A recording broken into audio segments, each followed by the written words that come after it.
whatever gets killed, they could be like, oh, well, he's just so far right. But like when it's Charlie Kirk, this is a moderate conservative righty.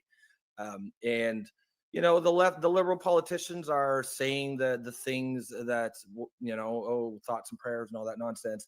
But there's a large number of just regular liberals or far left woke liberals on TikTok, on social media, who are celebrating this, who are happy about this. It's the same thing. However you feel about Trump when he got shot, it's the same thing. Yeah. Right. But now you're talking about a guy that's literally been showing up to universities, to colleges, and engaging in a civil discourse with regular young people, something that has never been done before. Charlie Kirk is really the first one to do this type of work, to engage with the left, engage in the right. And if you think that universities in the US and in Canada are partial, that they actually respect conservatives the way they do liberal, bull fucking shit. No. Like for him to do that, he was going to be at a disadvantage every single time. Like he was going into a war zone every time he showed up to one of those schools. Mm-hmm. And what's interesting is that over the years, that changed. You saw the discourse completely change, and he was welcome, as in he was okay to be there. They didn't try to cancel him. They actually engaged with him. We'll bring on Jason D. This is going to make for a very interesting episode. What's going on? Jason, Jason, Rob, what's happening, brother? And hey, so Jason, nice to see you guys. This is on purpose. Both Jason Levine and I are conservatives. Rob and Jason are liberals, are more leftist. Jason D's our dude from the US. So when there's something in American politics that's happening, we invite him on the show. But I didn't even need to do that. You literally called me, just say like, what the fuck is going on? So Jason D, since you're an American, since you don't like Charlie Kirk per se, right? You've never been a fan of him. Just go ahead. I want to give you the mic, man. Thank you. I really appreciate it. And I'm sorry I'm not dressed for the occasion. I just came from like beach volleyball practice and my phone blew up and I didn't know why. And I just want to say this. When I first saw Charlie Kirk, you got like the bits like of his worst moments that kind of like shaped my opinion of him, right? You know, when he says something like, oh, you know, when you see a pilot and he's white and square jawed, I know I'm safe, you know, and then you think he's a racist. But then when you actually listen to his engagement of ideas, he's not a racist, because the racism and its definition was the inherent belief that one is superior or inferior based on one's race. All right. So I just wanted to get that out of the way, because I know there's a lot of misconceptions about the guy. Yep. And my desire for him or my disgust with him is totally irrelevant today, as much as free speech took a black eye. Right. And I want to start this by saying this. I'm going to take a couple more seconds. If anyone on this panel, if free speech ever in your life has never disgusted you, if you've never been appalled by free speech, you never fought hard enough for it. You in your life have probably never fought hard enough for it. Okay. Free speech is there to protect unpopular speech. That's right. Popular speech doesn't need protection. This was appalling. This was disgusting. This man has a family, he has kids, and is whatever bad thing I can say about him, at least he had the mental acumen and the testicular fortitude to engage in the freedom of exchange of ideas. All right. Was he preying on college freshmen? Of course, he's smarter than them, but his agenda was to shape liberal minds who come into college and say, hey, we need a conservative balance, right? So you're always going to respect someone like that. And I swear to God and Sonny Jesus, if there's any one of my friends that even suggests that his free speech promoted violence and he had this coming, all they've shown me is that they're ill-informed and they're at this point willfully ignorant, because they've been advised and they're still set in their own ways, which makes them stupid. 100%. Amen. Jason Levine, what do you think? Yeah, you go ahead, Jason. I'm reeling from it right now, because we had a Ukrainian woman killed in North Carolina. We have this. We had the young people that were shot praying. As far as I'm concerned, this is 3 strikes now. It's incredible how conservatives, Christians, people that want to talk, bring their faith forward, they're being targeted at this stage. And Jason, nice to meet you. I think what you had to say there is a great thing to say. Sorry we interrupted with your volleyball. I used to play as well. But the problem here is he was out there trying, even with the young people, like you said, he was kind of targeting the universities. That's where we start. That's where we start shaping the minds and help getting into the conversation. And if he was able to convince some people to talk, instead of just taking the streets with signs and not having conversations, and then that's a good thing. Either side. And what I did like about Charlie is he had an open mic. He would invite people to come up, and he never swore at them. He never chastised them. He never demonized them. He may have laughed a couple times at some of the things that was said, but he always had an open mic for people to come up on any side and have conversation with him. I'm appalled right now. I'm still kind of digesting this because we just had that death in North Carolina. Where a woman was stabbed and nobody helped, nobody interfered. It's just shocking. And sorry, I'm getting some calls here, Nico. There's a few people that want to jump on. Oh, Nico, your mic, think it might need to reset that. But yeah, we'll get some people to jump on. I think with regard to Charlie Kirk, I think there's a huge gap between the things he actually said versus the things we are told he was said. Especially if you're on the left, most of the content you consume or see from Charlie Kirk is going to be highly curated, cherry-picked clips of him designed to make him look a certain way. Jason D, as you mentioned it when you spoke up. I think we're going to get into a lot of different aspects of this today. There's going to be lots of different things at play. But I think the one thing that I'd like to get across is, of course, the left is going to be outraged, but us on the right, us on the left need to be outraged as well. People on the left need to start realizing, what, maybe we're the problem right now. Ask ourselves those hard questions, though. Look in the mirror a little bit, and you hope something like this might snap a few people into, give them a slap across the face. I guess time will tell, but yeah, as Jason Levine said, I think we're all sort of digesting this now. This is something something about this feels different, even to the Trump shooting, in my opinion. Something about this feels different. It feels like a Rubicon has been crossed, and perhaps we're looking into an abyss here. We're staring at something pretty dark, and yeah, I don't know where we're going to go from here, but it's going to be a pretty I don't know. I like you said, Jason, I'm a loss for words too. And my final thought, of all the people, this is what blows my mind. Of all the people that could have gone shot, Charlie Kirk was the least that he would have never crossed my mind moderate as one, right? A target for the left. Like, the guy spoke to the youth. He actually was the first one to engage with the young mind in universities, battlegrounds for a conservative. He's been doing it for years. He was still doing it today when he got shot. It blows my mind that this, of all the guys that they could have picked to go after, that Charlie Kirk was that man. And there's something really bad that's about to happen. Like, this week, Nepal's falling. French government's has been put down. You have that Ukrainian woman that got stabbed in a bus. Nobody gives a shit about it. Now this, you have September 13th. You have the Canada First protests that started here in Toronto, that even Tommy Robinson is talking about in the UK. The UK is a powder keg right now. All it takes is one spark. This Charlie Kirk getting shot is not good. I don't have a good feeling about what's coming, because there's too many things happening this week alone, and we're just fucking Wednesday. Yeah. Hey, Donald, welcome to the show. You're muted. I'll unmute you to. Oh, you chose to mute. Oh, there you go. Let us know how you feel, Donald.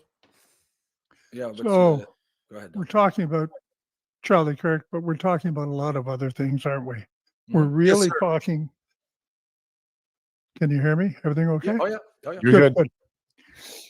We're really talking about the fact that around the world, Violence has been an integral part of politics and social change forever, except in Western society. When it happens in Western society, in the old days, I think it was an anomaly or noteworthy. But now, somehow, our society has changed so that violence, hate, defamation, and all the other things that were never a part of civilized Western politics, internal anyway, somehow here we are.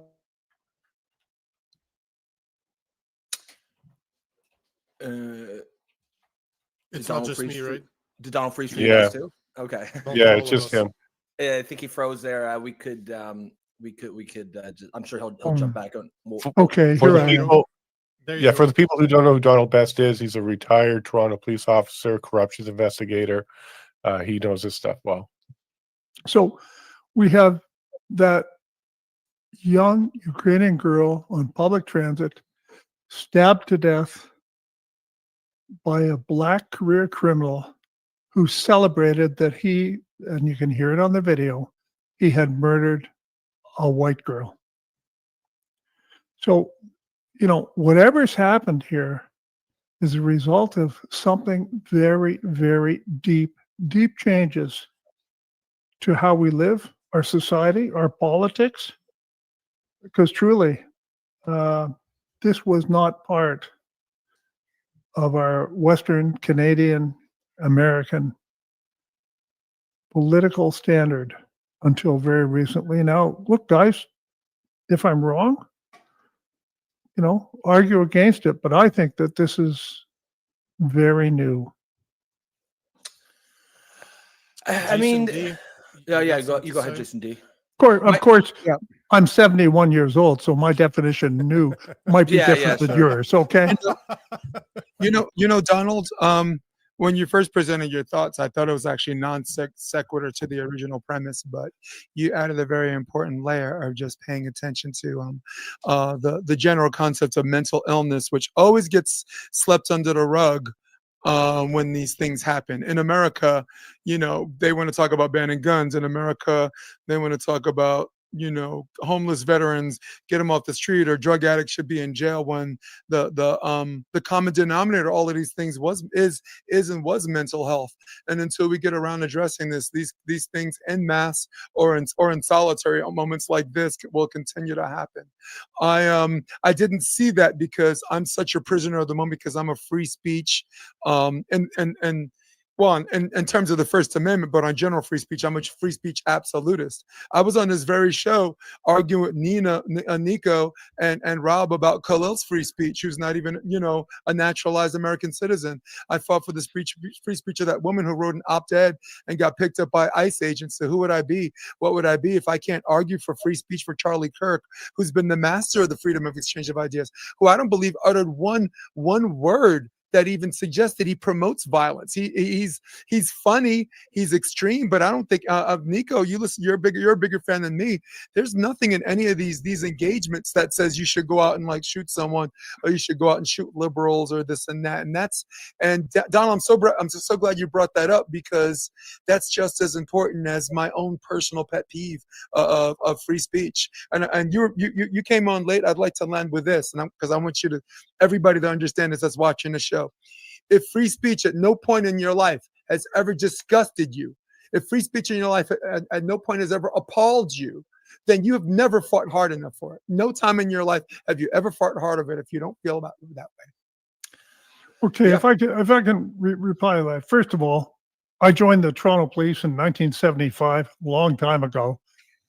And at that time, we were shutting down the mental institutions in Ontario, the group homes, the hospitals, because you know what?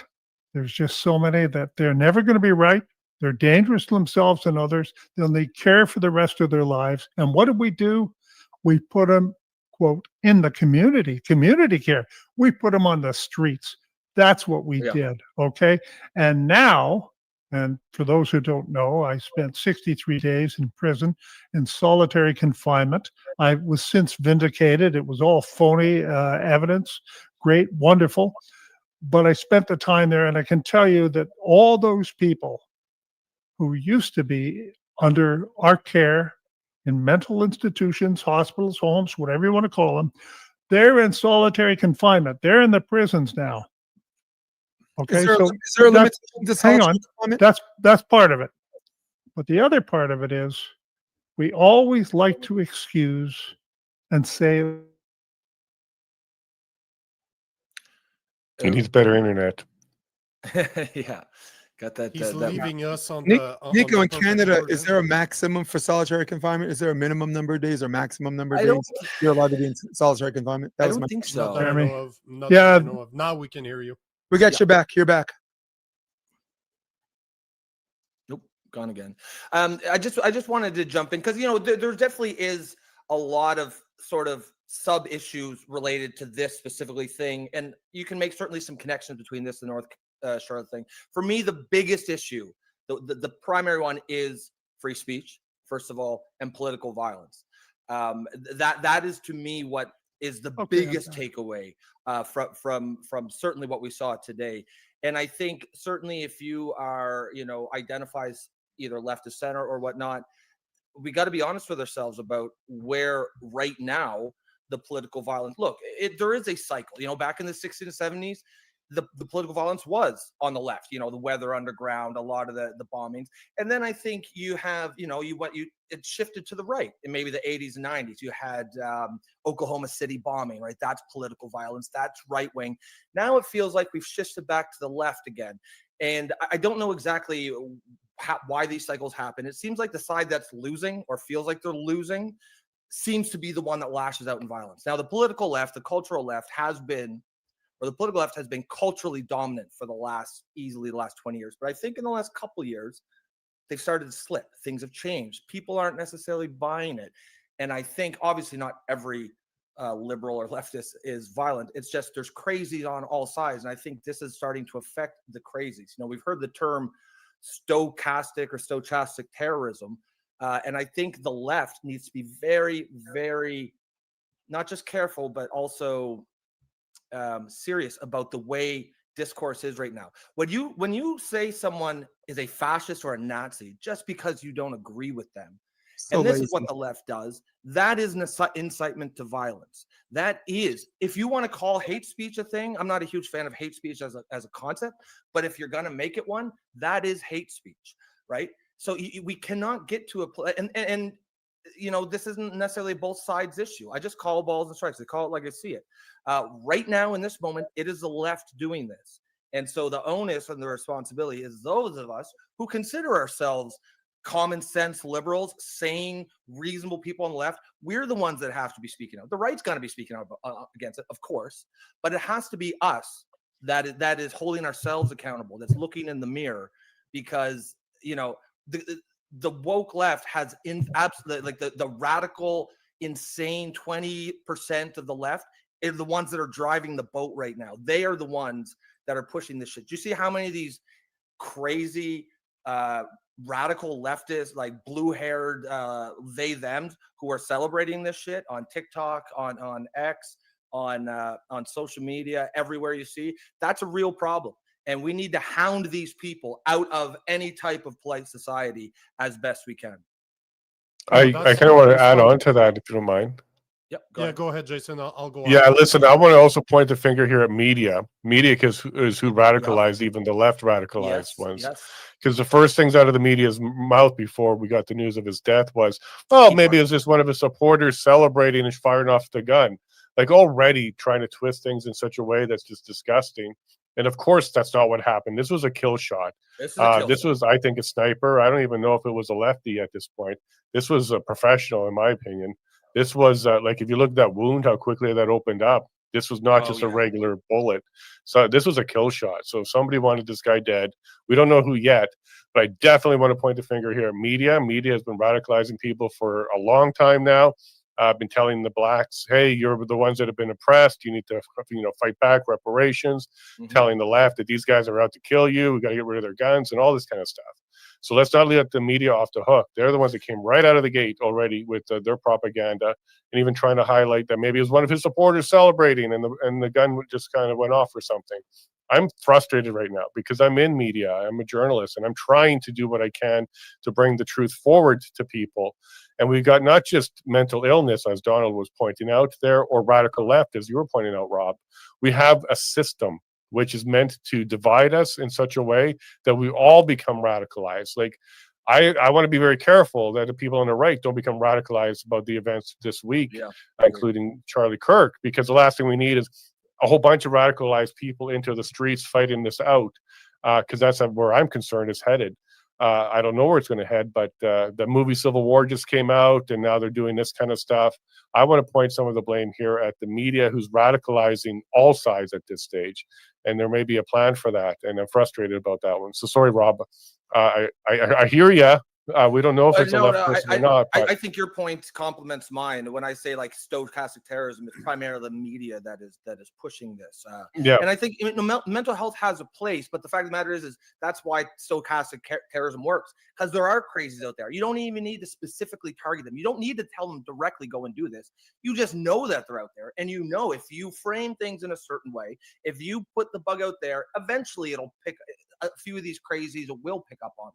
So yes, it is, mental health is a factor, but it by no means can be use an excuse, or frankly, just going for mental health is not going to solve the real problem.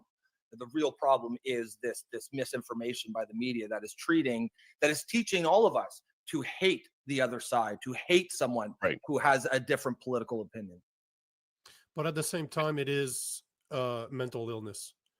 Like I traveled throughout Canada, coast to coast. I've traveled throughout the US, coast to coast, more than 30 states in the past 3 years. And it is everywhere. Homelessness, people that should be in asylums, people that should be under direct doctor care, that should be watched, are in the street. They release them in the public.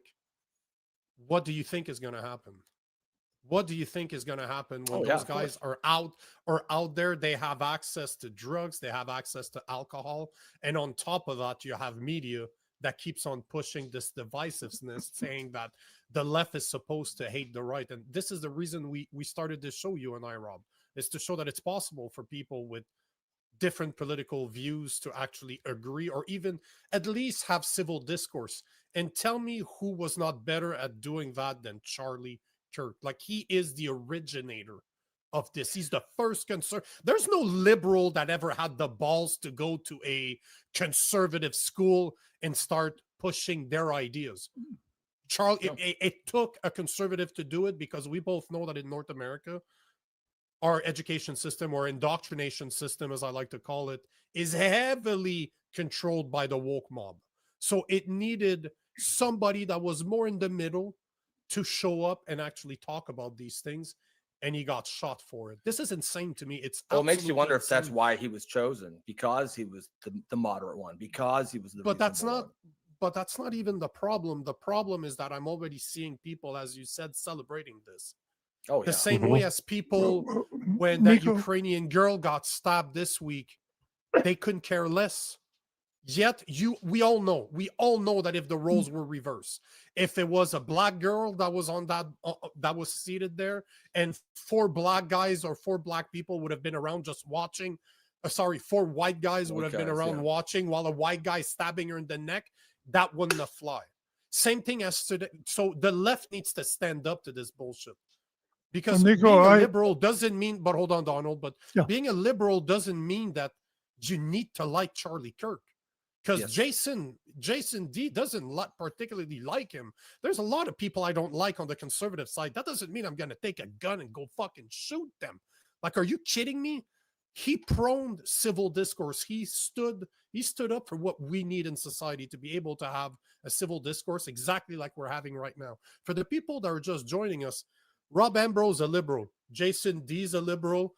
I'm a conservative. Jason Levine probably considers himself somewhere in the middle.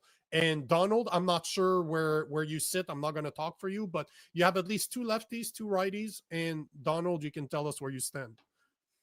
I've changed a lot since I've been to prison. Yes, sir. Let me tell you, okay? Feel like there's some I don't believe backstory in there. capital There's some punishment because stories. I've seen. I don't believe in capital punishment because I've seen too many people convicted wrongfully, including myself. I was vindicated. Doesn't matter. But had I been, found guilty of a capital offense instead of contempt of court, I might have been executed on false evidence. Okay, so look, Nico, I agree with like 99% of what he's saying, but I That's a just good place want to be. That's a good place to be. Yeah, I really agree with what you said, but I want to point out one thing, and that's this whole thing about mentally ill. We always want to default to the guy who was mentally ill. No, Mm. there's a spiritual battle going on, evil versus good, no matter where you have. There's also people who are predators. They've always been predators. That's the way it is. My first homicide arrest, he was 12 years old, and he went on to do so much else. So, look, I really disagree with defaulting to mentally ill. We have to recognize evil. We have to recognize predators, okay?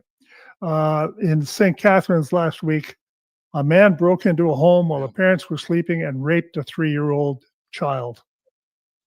That man's not mentally ill. He has a history of doing stuff like that. And those traitors, those people in charge of us, our rulers, let him out on the street. So, no, I refuse to default to mentally ill. I think that people who do this, the people who are continually violent, the man who murdered that Ukraine and laughed about it and said she was a white girl, we must purge our society of these people, whatever that means, camps up north, I don't know. But the people who allow this to happen are traitors to each one of us. That's my point. I agree. Before you go, Rob, just let me address this for a second, because I call it mental illness. You can call it evil. I'm a Christian, so I think they're evil. Mental illness is a word that people recognize. You just need to understand that this show, we have but it gives them a pass, Nico. It gives them a pass. Don't give them a pass. No, but hold on. There's no point about arguing about the 10% that we disagree on. There's so many shows out there that will only bash at each other. The whole point of this place is to actually have the conversation where we do agree. You have liberals here that agree with us conservatives saying that this shouldn't be happening, this shouldn't be promoted, this shouldn't be celebrated by the left. Let's focus on that. But I agree with you as a Christian, this is evil. Mental illness is caused by evil. So you and I agree. But what I'm saying is, I'm just trying to use mental illness as the common denominator that we all understand. You want to change the word, that's fine. But that is just remember the type of show that this is. We are people from all political instead spectrum. of using mental illness, I don't want us to argue on the word. Yeah, I feel like but it's more than a word. It's a big concept. Hang on. And if I argue, it's because I still love you. I feel like we're getting bogged down a little bit in semantics right now. I know for my take. Yes, my point. Really mental illness versus career criminal, violent criminals on the street. Some of them are mental, but most of them are predators, and that's their chosen path. As I see it, I don't really.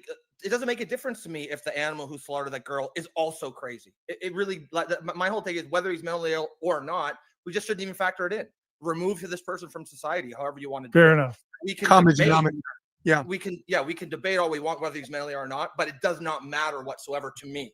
He's either can't help himself, or he either decided to do that and he has no business in society, or he can't help himself, and that's even more reason for him never to be free again, ever. So yeah. What's up, Jeff? What's going on, Jeff? Jeff, how's it going, guys? Well, it's been better. Crazy day. Yeah, Go for it, man. Definitely insane. Thanks for firing me off the message there. I was just out doing an IRL meeting, if you can believe that. So I came right home. How did so what'd you think about the news today? Yeah, we're doing first takes, Jeff. You know, well, first of all, it's an incredible tragedy. It's a national tragedy. That this guy never harmed anybody. All he did was express his ideas. And I thought he was a shining beacon of hope for an entire generation of young people. I know that, you know, I work with a lot of the young guys through my work with the People's Party. And some of these guys have been following Charlie Kirk since they were like 14 years old. So it's absolutely shameful. And I was trying to think on the way over, Nico, you'll know kind of where I'm going with this, I think, because you and I have talked about the fourth turning and Strauss-Howe generational theory previously. And I have to think, I'm trying to think now, when was the last assassination that we've seen where an old man shot a young man? When is the last time you can remember a political assassination like that? It's been a minute. Yeah. Yeah. Yeah. That's So, yeah. A quick So update, Jeff. We don't know who the shooter is right Yeah, now. now The guy to that arrested. point, That turns out that's not the shooter. Oh, the guy that they arrested is not the shooter? Correct. well, That's and come out. that brings up a whole interesting thing, because I believe that they do know he was shot from 200 yards away. And I mean, Jeff and Nico and anyone else here who's familiar with guns, that's a hell of a shot, 200 yards. You know, you'd almost suggest some sort of training and professionalism there. And then And it was a neck shot too. Like the shot, if you saw the close up, I can't show the video here. YouTube is gonna ban it right off the bat. But the shot is right in the middle of jugular. The amount of blood that's spattered, that was a perfect shot. If and you then ask to me, melt that was away into the perfect. crowd. If that's what he was aiming for, it was perfect. Yeah, I would think that, like, if he's a trained shooter, he's aiming center of mass. He's aiming for the head. Yeah. Yeah. I mean, he could have been aiming for the head. I think if he was a pro, he'd be aiming for the center of mass. Yeah, but he has a microphone. Don't forget that Charlie Kirk, when he does his events, he's sitting down at a table, and he often has something covering his chest. Like he'll often have a microphone or he's holding a mic. So for all that's why I'm saying, like, in the setup, it was great, but he was an easy target as well because he doesn't move. If you've ever watched Charlie Kirk, he stays there and he just talks, right? So go ahead, Jeff. Yeah, I was just going to say, like, if we're going to call it a perfect shot, we would have to know what he was aiming for. So good call. But it certainly was a kill shot because that wound opened fast. Yeah. So he could have been aiming for the head, and you know, he could have been aiming center of mass in both cases. Like he probably would have been a little bit off target. If they're saying 200 meters away, like, that's still a pretty damn good shot. Yeah. I fired from the 200-meter line though, and you know, it's not something that's beyond the capacity of anybody who has a little bit of time on the range. Yeah. You know, I've made that shot hundreds of times. Yeah, like the lowest standard in the military is like 100 meters. And if you're ever going to deploy anywhere, you're going to shoot from a 200-meter line. I mean, anywhere, you know, that is even remotely dangerous. But yeah, so I don't think that we can really conclude that it was a pro. I think it's more likely it was a radical and somebody who spent a little time on the range. Because under pressure, it's still a good shot. That's the thing, right? There's a difference between pressure involved doing it at the gun range on Sunday and doing it under pressure when it matters. I'm not saying that this mattered, but you know what I'm saying. Like, it was under pressure. This was not. It was. I don't know, man. I'm very curious to see if they're going to arrest anybody. I'm very curious if it's the same thing is gonna happen that to the shooter that shot Donald Trump. Nothing happened, as in he kind of disappeared. We don't know more about him that we knew a week after he got shot, after he shot Trump. So I don't know if the same thing is gonna happen here. But I heard the same thing as you, Jeff, that the Jason, that the old man that everybody saw getting arrested was. That's why I'm not showing the videos, because supposedly it's not him. So yeah, the police, I think the update on that one is they haven't cleared him, but they cleared him as a shooter. And he was some crazy guy saying, shoot me. And yeah, he I have the right like, to remain silent. He acted like he was involved. That's why I found so. It could be an easy distraction too, right? As the other guy's getting away. Like, this is the fog of war. This is the very beginning stages of what's happening here. So the information is usually going to change. Mhm. Yeah. But Jeff, the last information I got is shooters on the loose. They don't know who it is yet. Wow. But the Crazy, question I right? have for you guys, what do you, because from my perspective, this is meaningful. Like there's something very serious that's going to come out of what we just saw in the US. This is not just going to be forgotten tomorrow. I don't know No. what it is, but I got a gut feeling that there's something really bad coming our way. And I'm curious to the panel. The question is, what do you think that is? What do you think that means for the US and in Canada? Because don't forget, guys, on Saturday, on September 13th, there is a protest going on in Toronto as putting Canada first, and it's being quoted as being anti-immigration. And Tommy Robinson in the UK picked it up, so it seems like it's not a Canadian thing anymore. This is going to cross the world, it seems like. So I just want to ask you guys, what do you think that means for Canada and the US, what just happened, or what's been transpiring all week? Nepal, the government, the prime minister just quit. The French government was just they need to put another one. It was just dismantled. They need to put another one in. You Yeah. have that Ukrainian girl that got stabbed in the bus this week, and then you have Charlie Kirk, and we're just Wednesday. Wow. So what do you guys think that means? I'll start with Rob at the top left. Yeah, I mean, I think there's definitely a tendency to try to almost make a connection between all of these things, just because it seems like there is a lot of these really newsworthy events in a short amount of time. And I think there probably is some connection between some, but like one event that we haven't discussed that I think is probably more related to what we saw today is this 6 or 7 AfD politicians out in Germany who have all been killed in the last couple of weeks. Yeah. You know, I think that I don't know. It feels like we're coming to a boil, and I don't have any evidence to back this up. It's just my gut feel. It just feels like we're sitting on a powder keg. The UK feels like it, and to the extent that it's all somewhat connected, my personal take is that it is the end result of what we see the tail end or late stage of 20 or 25 or 30 years of liberal cultural dominance. I think, 20 years ago, 30 years ago, a lot of these movements made sense, right? To me, the gay rights movement made sense. The civil rights movement that made sense. But I think what happened is they got to their sweet spots probably around the 90s, and normal people are like, great, war's won. In 2015, Obergefell decided what J.D. Vance would call the normal gays, like, sweet, marriage equality, great. Let's go back to our lives.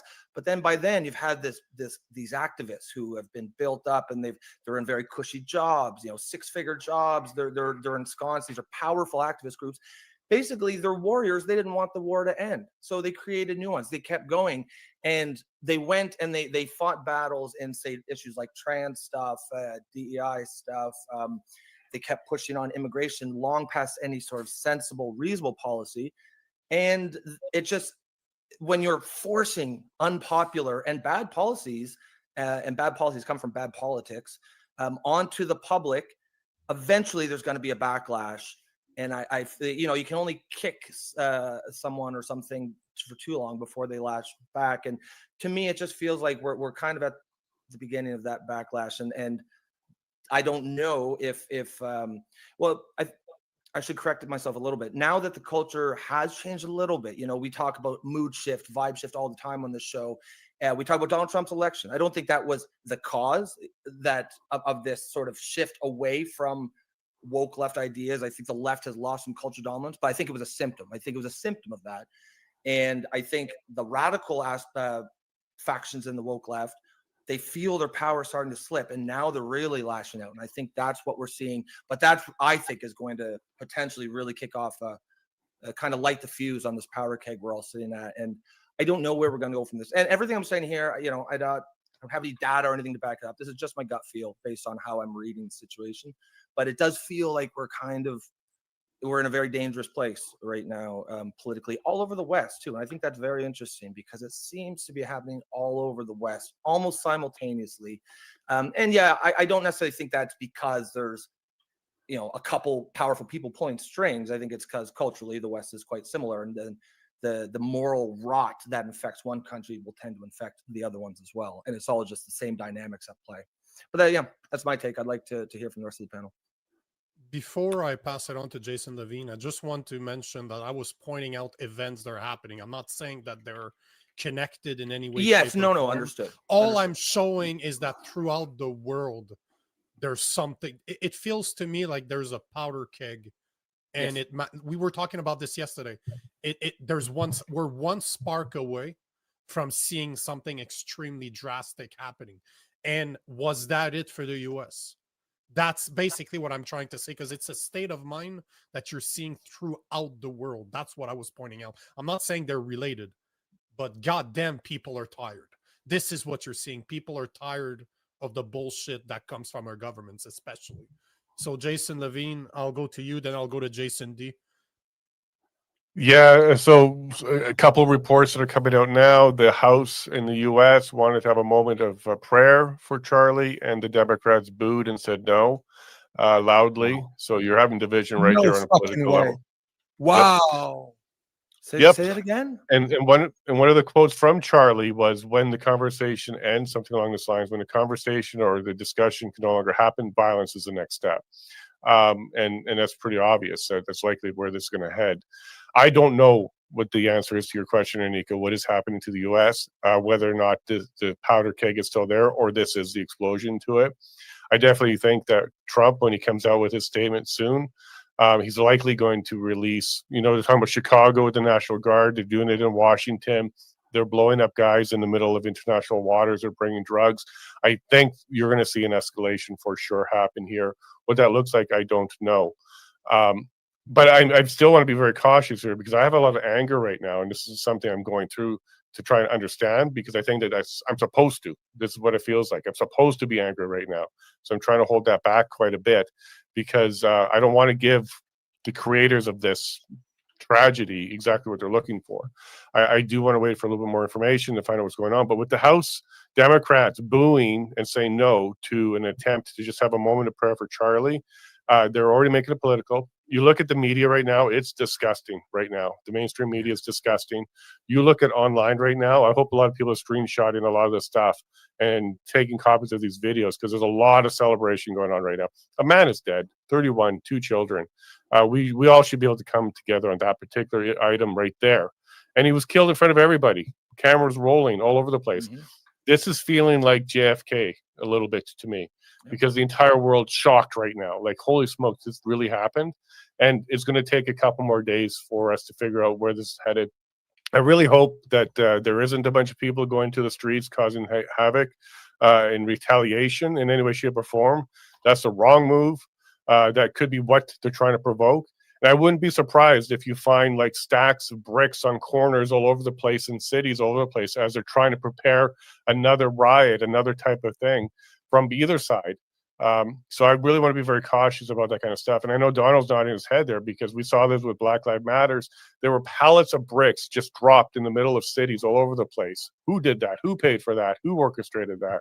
We really don't have answers to that. But something bad's going on here. They don't have the shooter. This was a kill shot.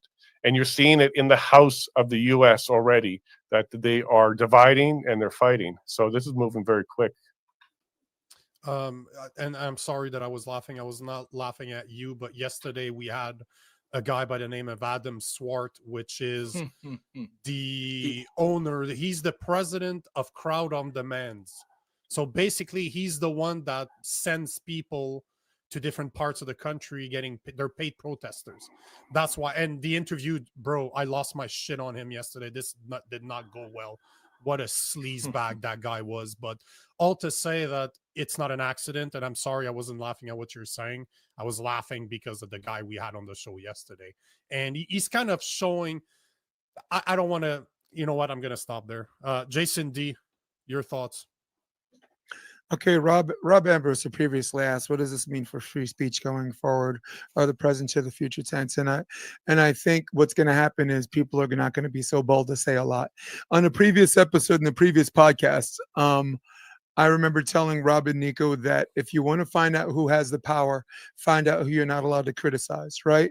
I got in hot water with COVID or whatever, and I have a sports podcast, so I eventually surrendered. I'm just talking about sports, right?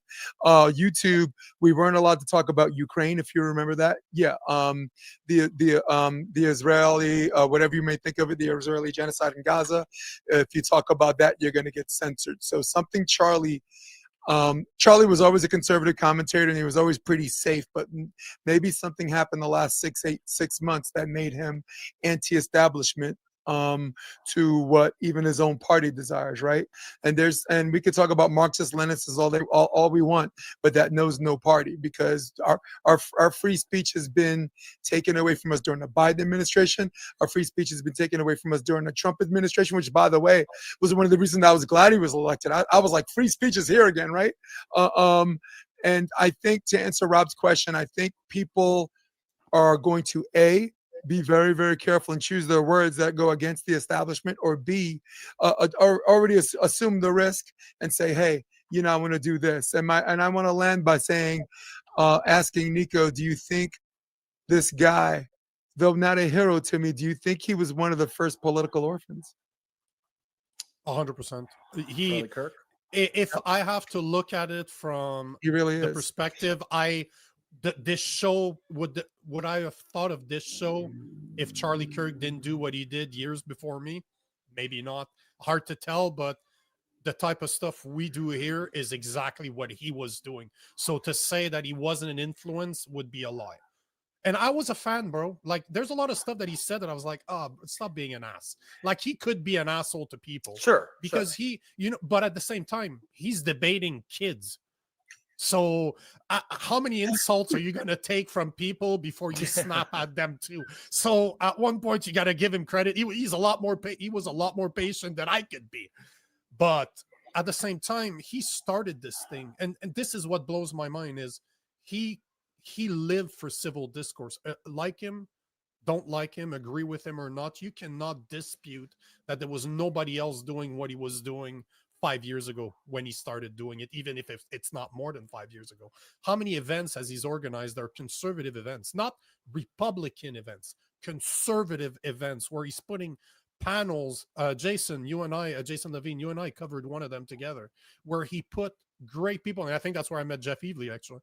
And he made great panels. He organized those events because, in my opinion, at least from my perspective, he seemed that he cared. He was trying to give a voice to the conservatives, and I would love to see how much he's actually impacted the youth movement. Because you look in Canada right now, they say that the 18 to 24 has never been more conservative.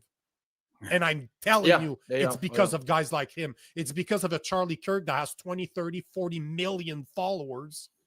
He impacted those youth to say it's okay to be a conservative. Don't be scared to be a conservative. But to go back to what you were saying, Jason, it's going to be two things. Either people are going to go into hiding, or people are going to come up like this. You want to play that game, motherfucker? We're going to start carrying open. I'll have a security force with open carry. We're not going to conceal anymore. We'll open it, please. And I believe the second's going to happen before the first one. But Jeff Evely, what do you think?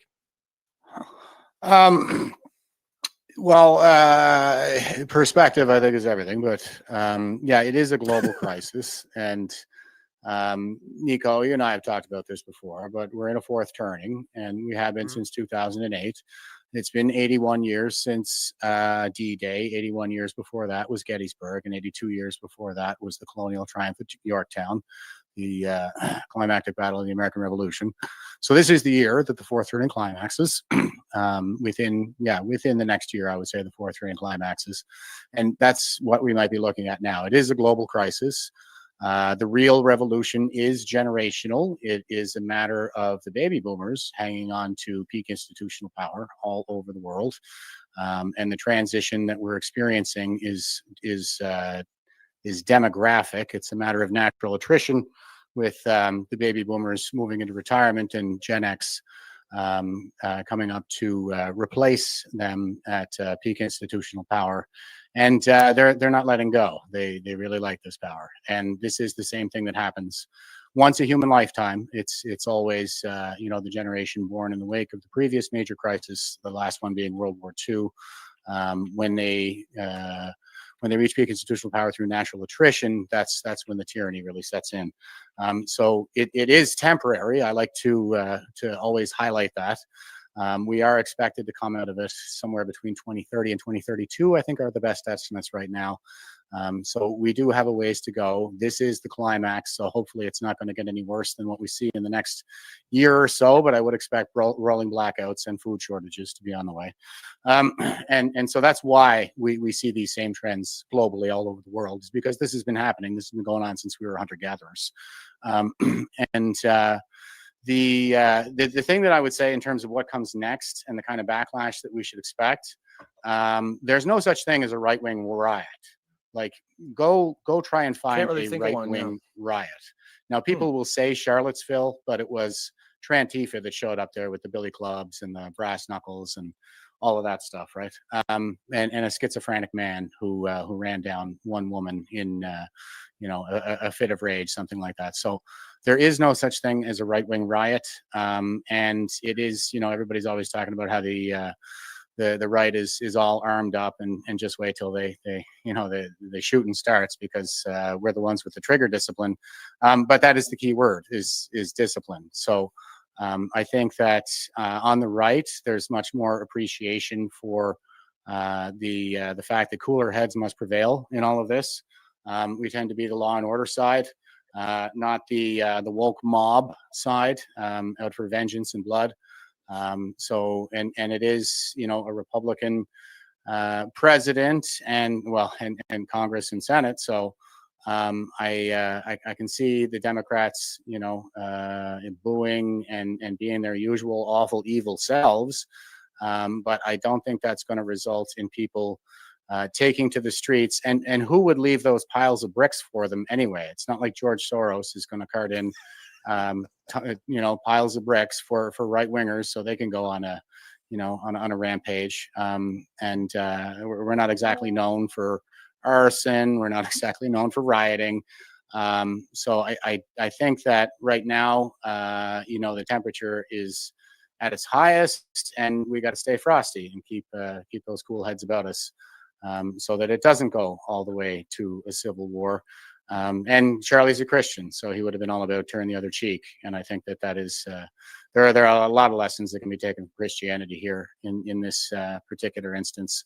And there's a reason why I couldn't be an atheist in anything but a Christian country. And it is the Christian countries that are all the freest and the most respectful of human dignity, and so on and so forth. So I think that you've got a very Christian country in the United States. They already have 2 civil wars when you include the revolution.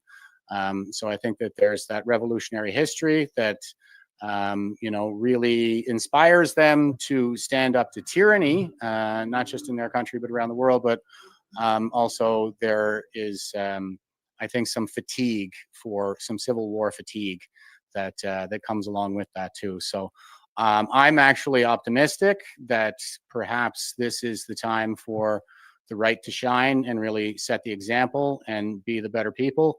I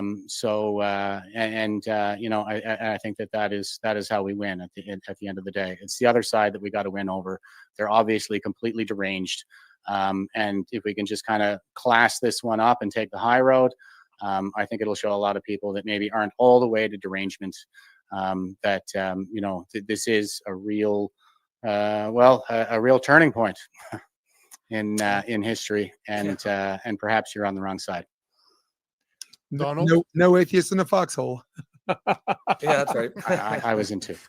Yeah. Donald, your opinion? Well, if Charlie Kirk had a phrase, it was probably something like, let's talk about it, change my mind. Yeah. And that just is the example that he set. He wasn't violent. He didn't call for violence.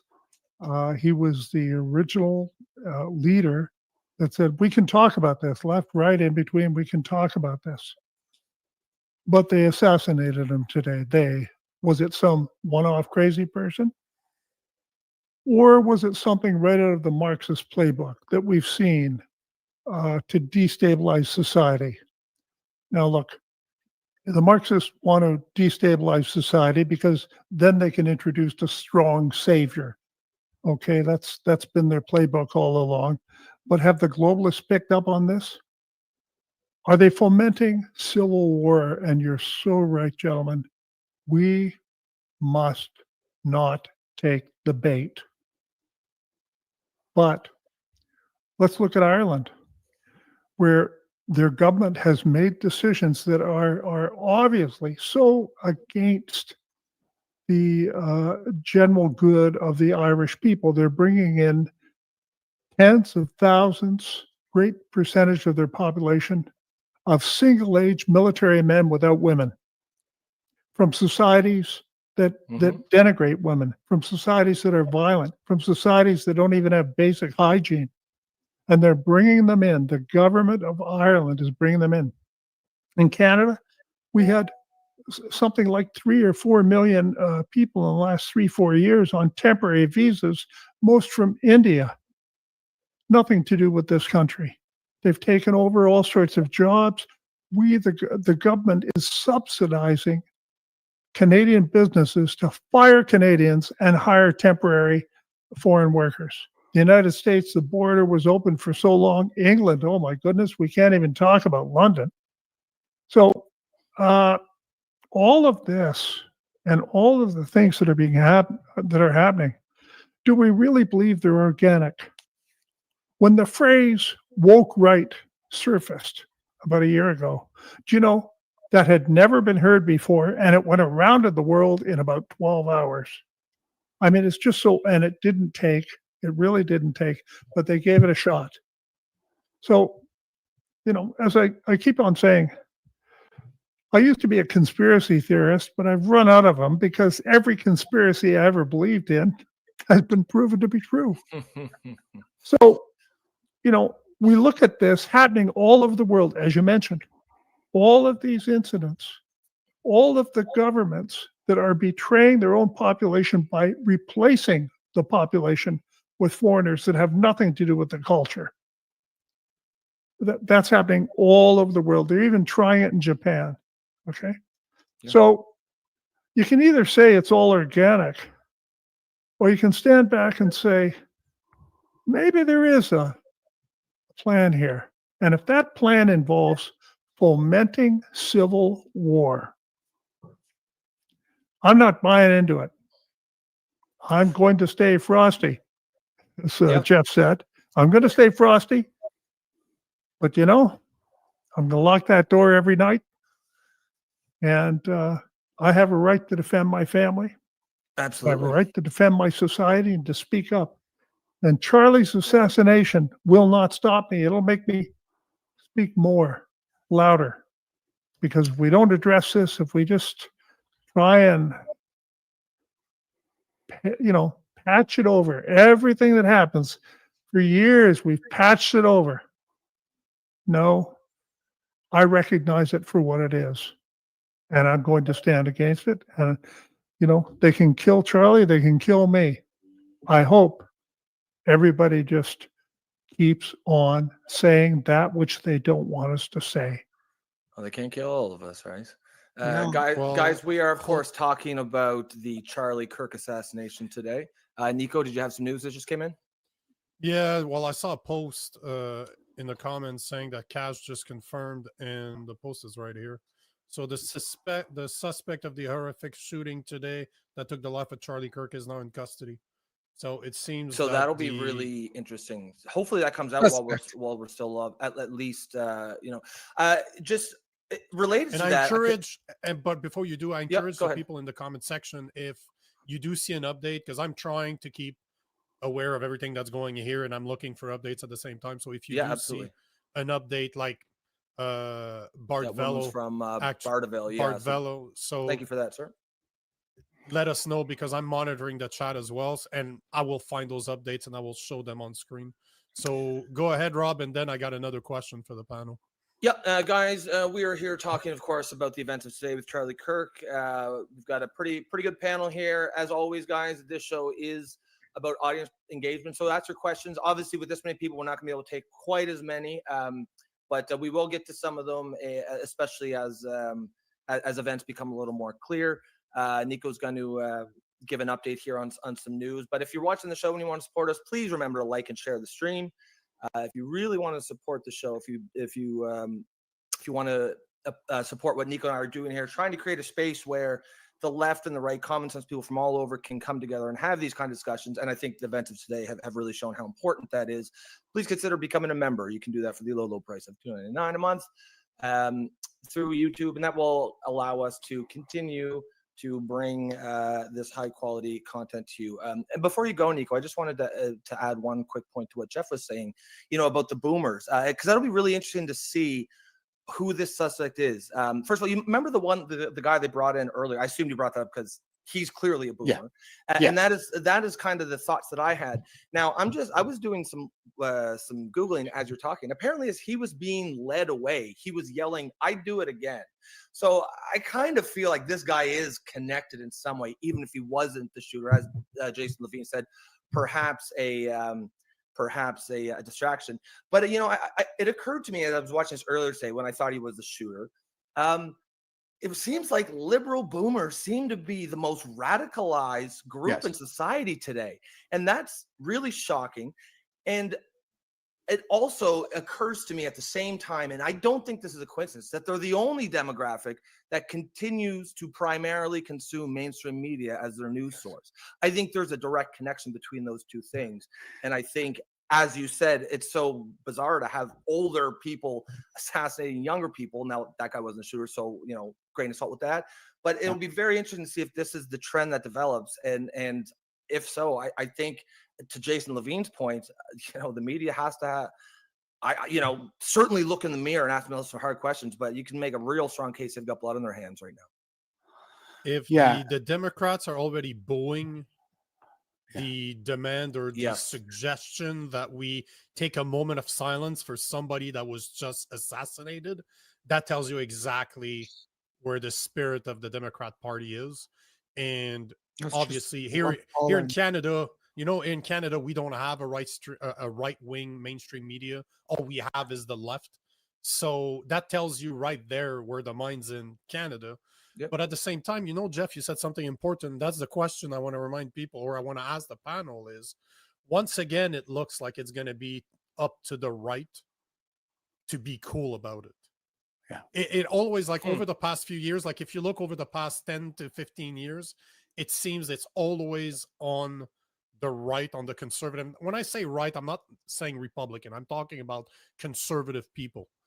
It's on the conservatives to be more lightheaded or to just be a cooler head and say, hey, guys, we cannot become violent with this. Because I said this yesterday about the September 13th protest that's happening in Toronto now across the world. Guys, don't be violent at those protests. I've been to so many protests. If you're going to show up there to protest. Don't let the counter protester take you off your game, because we know this is going to happen. So what do you think is the proper reaction right now for the conservatives? I want to ask the conservative, what do you think the conservatives should do? And the leftists, what you guys, your side should do. I'll play devil's advocate and play somewhere in the middle. Sure. But Jason Levine, go for it. Take names, take videos, take screenshots of the reaction of some people that are despicable. Go back and take a look at maybe if somebody was enticing this, encouraging this. It starts the investigation, data collection, evidence collection stages right now. And let's go ahead and just wait as they out themselves, because I think Donald was kind of right about maybe there's a camp up north. I don't mean literally, start grouping them up and put them in a camp, but this is data and evidence collection stage, including the ones online that are celebrating this. Whether they're canceled or something like that, I don't know. I'm not thinking that far ahead, but we definitely, I think, should be taking the high road. I agree with that statement. We shouldn't be taking to the streets. That's not going to solve a darn thing. But let's collect as much information as we can and let these people express their opinions, but let's not forget it. So screenshot, record, make some lists about people who are celebrating this at this stage, and rewind the tape a bit and see who was kind of provoking and pushing this along. One thing I do want to highlight while we're doing this, the little segment here, is nobody on this screen is in the 30 or 20 age group. But here's a post that I think is going to kind of reflect a lot of people's opinion. The first person to reach out to me with the news was my 18-year-old son. Charlie Kirk was a role model for my kids and for youth across the country. He made an incredible impact on at such a young age. So this was a shot also at the young people. So if you're a young conservative, this was meant to freak you out, upset you. This was a shot at you. And I do think that that's something that we have to kind of digest over the coming days as well. This wasn't necessarily a shot on conservatives. This was a shot at young conservatives. And I also have that video of the House ready to go if you want to share that. Of which one? Of the House and their reaction to the request for a prayer. Oh, yeah. I would love to see it. I was looking for Yeah, it. I couldn't find it. Yeah, I got to see that. Go ahead there, Jason. It should come up here in a second. What purpose does the gentlelady from Colorado rise?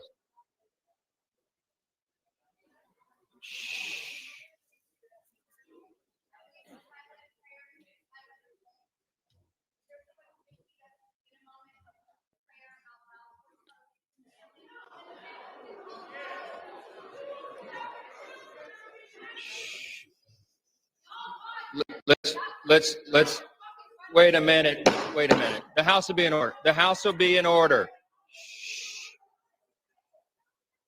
The House will be in order.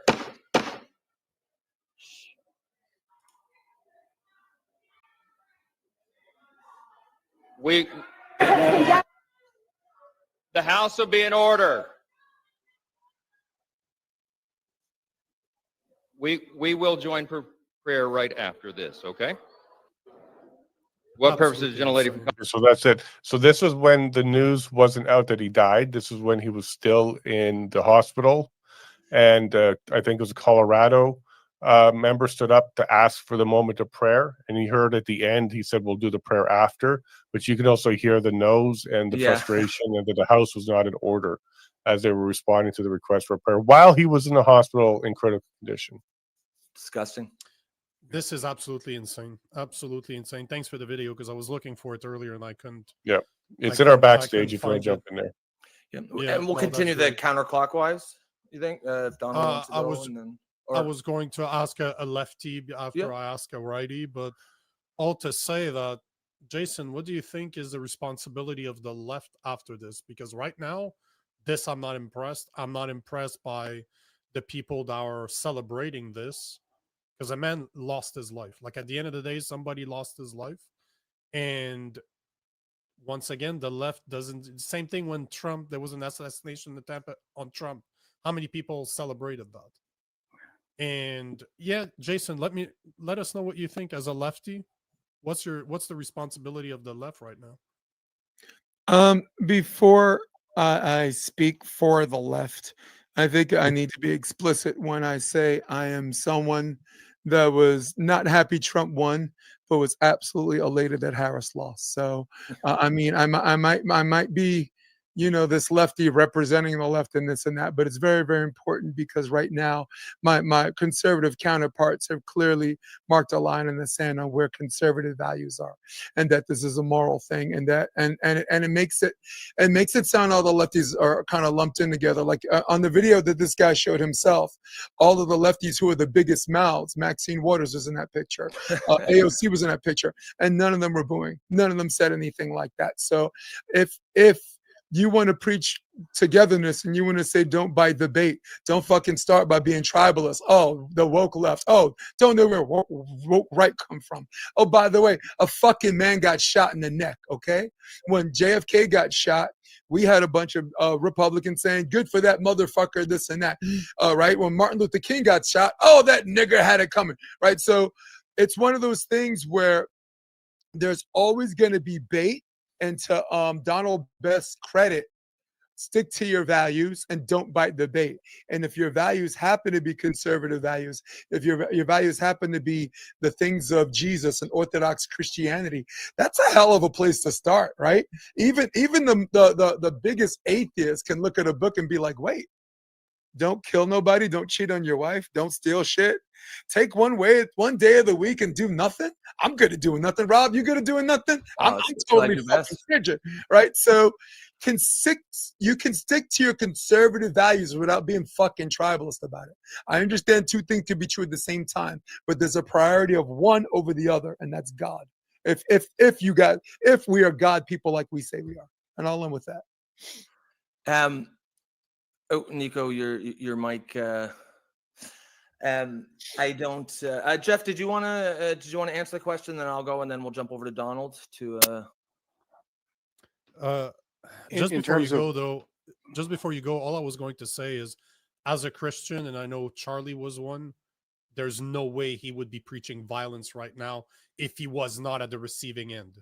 If he was just somebody else looking at this, he'd be the first one to say, we cannot respond to this in a violent way. That's not the Christian way. And this is the only thing I can tell people is there's no point about being violent right now, because that goes against what the Bible tell you. Yeah, it's all good, bro. Jeff, go for it, man. Well, I'll refer you back to what Saul Alinsky said in Rules for Radicals. Their reaction is our real action, as in they will continue to provoke us until we react, and then that is the part that makes the news, right? So we have the radical, and that is Rules for Radicals. He would have been Saul Alinsky would have been one of Barack Obama's mentors, as well as Hillary Clinton.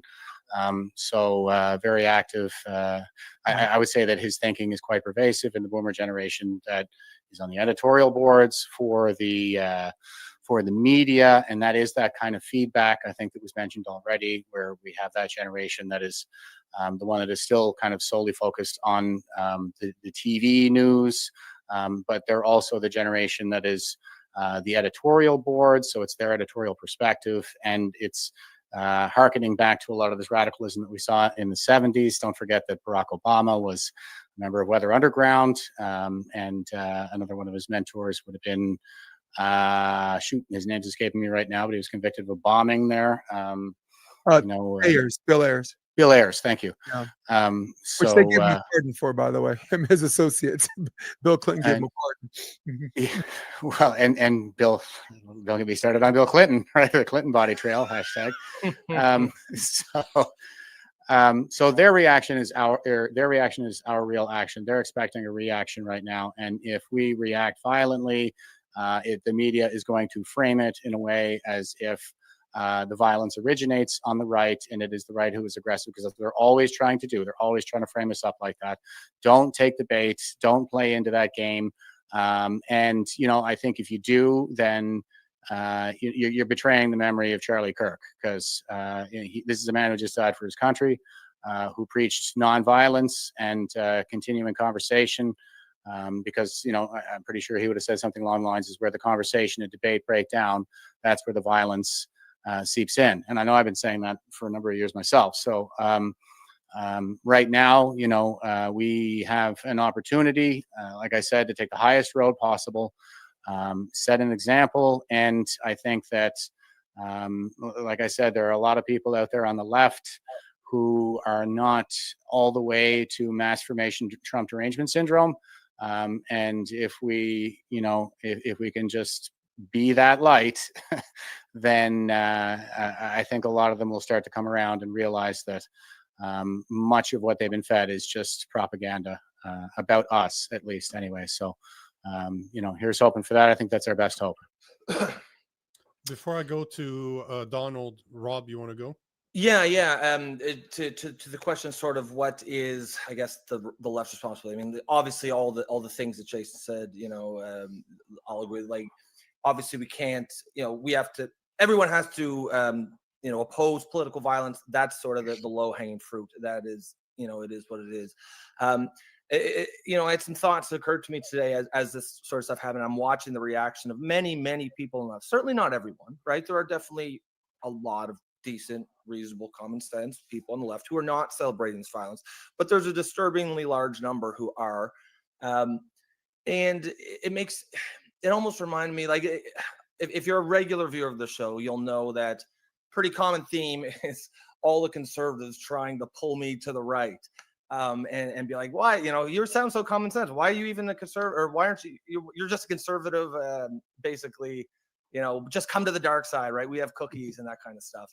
And we had this chat last week, and I forget who it was, Nico, you'll probably remember. And he had asked me, I think it was also with Jason, and we were talking about this. We were talking about in the context of religion, though. And I said, I'm not a Christian, but I have a lot of issues with the way Christians are treated, just for my sense of unfairness. And he said, okay, you're not a Christian. He's like, but do you consider yourself a cultural Christian? And I had to think about it for a second. And I was like, you know what? I probably do. I think culturally, I identify with a lot of the values called Judeo-Christian. What Jason said earlier is like, you don't have to be a Christian to read the Bible and be like, oh yeah, don't murder your wife. Don't steal, or not don't murder your wife. Don't murder at all. Don't sleep with someone else's wife. Don't steal. Also, don't murder your wife. That would be ideal. All these things. And if you look at those, those 10 commandments, only one is really overtly religious, right? Probably, thou shalt not have other gods before me. The rest are just how you build a civilization, how you build a society, a polite and decent society. So in that context, I think I would consider myself absolutely a cultural Christian, even though I am belief-wise would be considered an atheist. And so bringing us back to what we're talking about today, there definitely, I had some thoughts like, man, do I even want to be part of this? Like, do I even consider myself the left or a liberal when I look at this? But, another thing we often talk about is I believe that the best way to structure society is to have a sane left and a sane right, the same common sense left and right debating the issues. Exactly what me and Nico do on the show every day. This show is an attempt to model that. And so I consider myself on that part right there. There are some sane, reasonable, common sense lefties, liberals like me and Jason D here, and we're occupying this very lonely patch of high ground. And I just think it would be, even though I could imagine myself going to the right and becoming a conservative, I just think it's smarter to defend this piece of ground that I think we need to occupy. Like, why would I leave the common sense left if I think we need a common sense left and go to the right? And now there's only the crazies over here. So to tie it all together to what I was just talking about with cultural Christianity, I am on the left, I am a liberal, and there are definitely some issues and positions. We don't talk much about this show, but if we did, you would see me probably more clearly as a liberal. But I think in a lot of ways, I probably identify or would consider myself a cultural conservative or culturally on the right. And I mean that more, not necessarily politically, but just temperamentally, at least the way the right and the left is structured today, right now. It is the left that is engaged in most or all of the political violence. It is the left that is the enemy of free speech. It is the left that is refusing to, that is becoming increasingly authoritarian. It's the left no one's getting arrested for tweeting out opposition to right-wing narratives, over in the UK, but they're sure arresting a whole lot of people for tweeting out opposition to left-wing narratives. So, that's my take on it. What should the left be doing? We should be completely reforming and restructuring, not even necessarily our political takes, but our whole mindset. The whole culture of the left is the problem right now. Will that happen?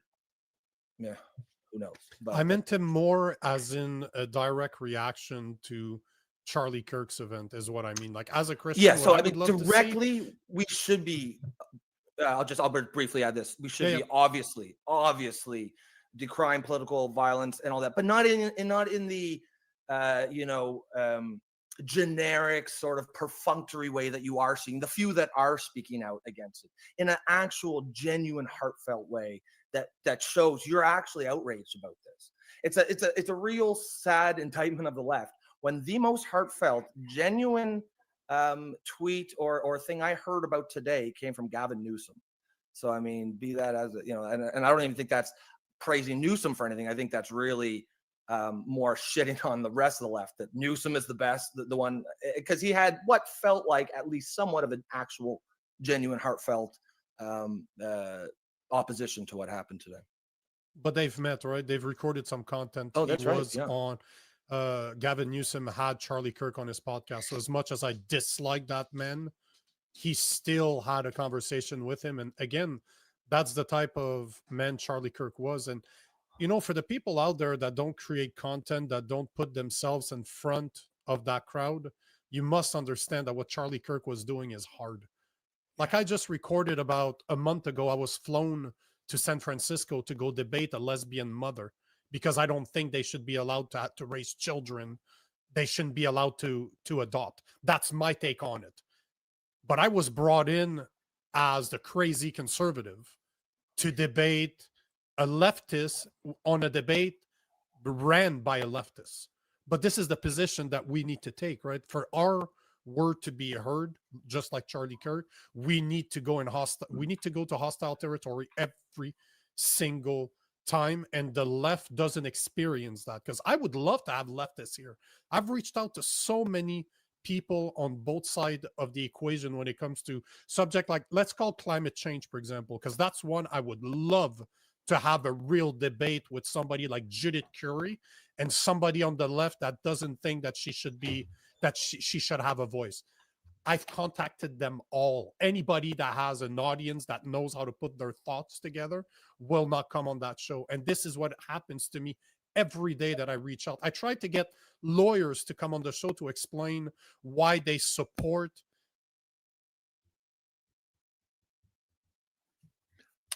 Oh, Nico, You lost your mic, Nico. Yeah, it seems like it just happened as Curtis jumped in. So I wonder if that's Slightly after Curtis. Yeah, oh, he's got good. your back.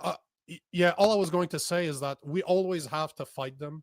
It's always on their terms. We have to go to hostile territory. So I just want people out there to understand this was not easy. Like Charlie Kirk or not, what he did was brave as shit. And he did it when nobody else was doing it.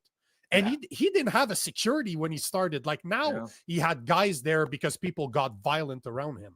But and he's a scrawny guy. He's like 6'2", 140 pounds, soaking wet. He ain't fighting anybody.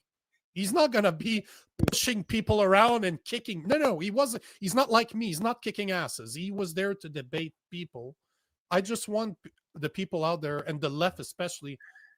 The left is not doing what Charlie Kirk was doing. There's no liberal Charlie Kirk out there. There's no liberal Charlie Kirk that's they just cancel you. My point exactly. Fire you from your job. Cut you off from Curtis, welcome on the show, Curtis. Love your haircut. I'm happy Donald's here. Somebody with hair, at least one person with hair. Bald is beautiful, boys. So, Curtis, we'll give you the stage. Tell us what went through your mind when you saw the announcement that Charlie Kirk has not only been shot but has been assassinated. Dude, it's well, thanks for having me, gentlemen. And you can swear here, by the way. Okay, good. Fuck. There you go. It's out of the way. You can tell us how you really feel. Well, I was disgusted. It's crazy because I've actually been taking a break from social media, and but these still come. Well, actually, it was texted to me. A good buddy of mine texted me. And then I heard it from my sister-in-law, and then I heard it, it's like you hear about these things. But I was talking this morning before I just found this out this afternoon. I was talking this morning about this murder that happened on the train, right, in North Carolina, that brutal, innocent Ukrainian girl killed by the black dude on the subway.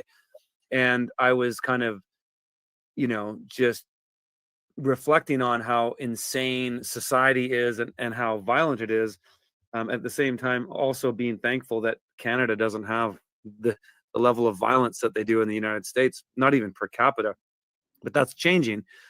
And then I hear about this Charlie Kirk thing, and I saw the clip, and I was disgusted. I didn't agree with Charlie Kirk on everything, but who does? Who agrees with everybody and everything? If you agree with everybody on everything, you got a problem. Mm-hmm. He kind of pissed me off in some ways, but that aside, it's horrifying. And I think this is I was talking to my friend John Bush, who's down in Texas this morning, and he said, and this is before the Charlie Kirk thing, he's like, I think things are going to start popping off here. And then we were going back and forth about that this morning, and then here we are. The Charlie Kirk thing happens. This is getting crazy, and I I can't help but feel that that assassination was orchestrated at a fairly high level because of the accuracy of that shot. And I don't know any of the details. I just saw that's a pretty accurate shot to hit somebody right in the jugular, and that's a lot of blood quick. I think there's going to be more to this story as this pans out, but it's we're in a pretty dark place, man. And it's why I've been taking a break from social media, because at this point I kind of feel like there's so much wrong in the world, and it's been this way for so long that I don't need the latest headline to be more affirmed in my view of that. I don't, there's a lot of issues that I think are the core of why our society is the way it is and why it's going to continue going the way it is. And that, unfortunately, the Charlie Kirk thing is the latest horrendous story in, I think, a long chain of events that are about to unfold, because North American society, Western society, what have you, is completely divided, and it's been engineered that way. I believe it's been engineered that way because they don't want there to be a critical mass. The establishment doesn't want there to be a critical mass of people coming together, which is where I think we need to be. We need to get a lot of people together to say, instead of this left-right thing, it's more like an up-down thing, really. That's really what we're talking about. There is a very few amount of people who are basically at the center of central banking and printing money, that essentially can manifest anything they like because they can print money. And so to be constantly in the weeds, arguing in the media space and not discussing, how about these fucking guys up here who print money and get everything they want no matter what, and they can there's no limit to their influence because they print the fucking money. And so I think this is fundamentally, until humanity starts to say that, nothing is going to change. But you know what? Go back not that long ago. Go back to when Occupy Wall Street was going down. I was right there paying attention to all that. They were marching on the Federal Reserve Bank when it started. Okay. And then about a week later, it turned into we the 99%. It was psyoped. It was co-opted. And this is what happens every time. And all of these things, and it's horrible what happened to Charlie Kirk. Disgusting, horrible. A guy, 2 children. It's sickening. It makes me sick to my stomach. But if people don't really start keeping their eye on the prize, who are these fucking people that have the authority to print money endlessly, until that gets addressed, nothing is fundamentally going to change. It's always going to be the same, running around the berry bush, doing the same old thing. They're going to keep the same psyops because they can keep paying for them because they're printing the money. So I think fundamentally that's where there needs to be a unifying conversation that says, until that changes, nothing is going to change. We're just going to go into the next revolution, and it's a new boss, same as the old boss. So that's my 2 cents on that. Right. Before you got on the show, I actually said, and this might have been before Russell Donald came on, if you want to find out who has the power, find out who you're not allowed to talk about. Exactly. And I think somewhere in the last 6 months or 9 months, like, Charlie Kirk is a conservative, but he may have said something anti-establishment. Like, he's an America First guy, right? So if he says, like, our money shouldn't be going to Ukraine, this is ridiculous. Yeah, but he's hardcore pro-Israel, right? Yeah. I mean, and I don't want to. Yeah, he is a Zionist. Yeah, a complete Zionist, and that. But you know what? I can put that aside with anybody. Human life is far more important than a guy's opinion on Israel. And so I don't want to delve into the weeds on that. But that was an issue. That was a big thing, because before October 7th happened with that last little Israeli psyop, I actually saw a lot of unity happening in the conservative movement across the world. And it seemed to me like that event, and I'm not saying this, but it just seemed to me like there was a lot of unity. And then that event completely was like a scatter bomb in the conservative movement, because any discussion of Israel divides the left and the right. it divides people on the left amongst their ranks, and it divides people on the right amongst their ranks. And I've seen that happen many times because I've been paying attention to geopolitics for 20 plus years. And I've seen it because I used to be on the left. And so I saw it there too, where any discussion of Israel would divide people. And so, you know, the Turning Point USA, the PragerU, all these guys, they really divided the right in a way. And October 7th, from what I can see, was the marker for that. So here we are again. We're getting divided again. Nico, if I may, I think it divided the right. But before you do, there's just an update. Sorry. Jason Levine has a I'm so video sorry, that guys. he wanted to show, so we'll take you afterwards. But Jason, go ahead. Thanks. Sorry, Jake. Go ahead. Yeah. Things are moving quick, and there's some video. Again, this is pretty early, so take it with a grain of salt. But the internet works quick, so this could be some video of the shooter on top of the roof here. Oh wow! So this is before the shooting. So what we have there is somebody up there. Okay, I got another video here for you. This is right at the shooting, and I'll have to pause it so you can see where the guy is running across the rooftop. So the shooting is happening. You see everybody crouching down, and if you look really closely up here, you see somebody running across the rooftop. Go back. It's hard to see. Like, you're gonna have to zoom in. Right But there. you look here. If you just drag there. it, Jason, He's right there. that's probably the best way. Just drag He's it right with above my finger here, right in the cloud there. Okay. A little dot there. Oh yeah. Watch that spot. Running across rooftop. Uh-huh. And then somebody put together the grounds. So Charlie was down here. That part of the roof is up here, and that's where you're getting your 200 meters from. That's a so lot of again, work this for is Charlie Kirk, man. Whoa. This is early. This is early. We don't know who that was, but that wouldn't be the guy that was arrested quickly. No. And if the FBI now saying somebody's in custody now, they may have found this guy or whoever that was. But I just want to share that information. The internet's working quick. This is all early stuff.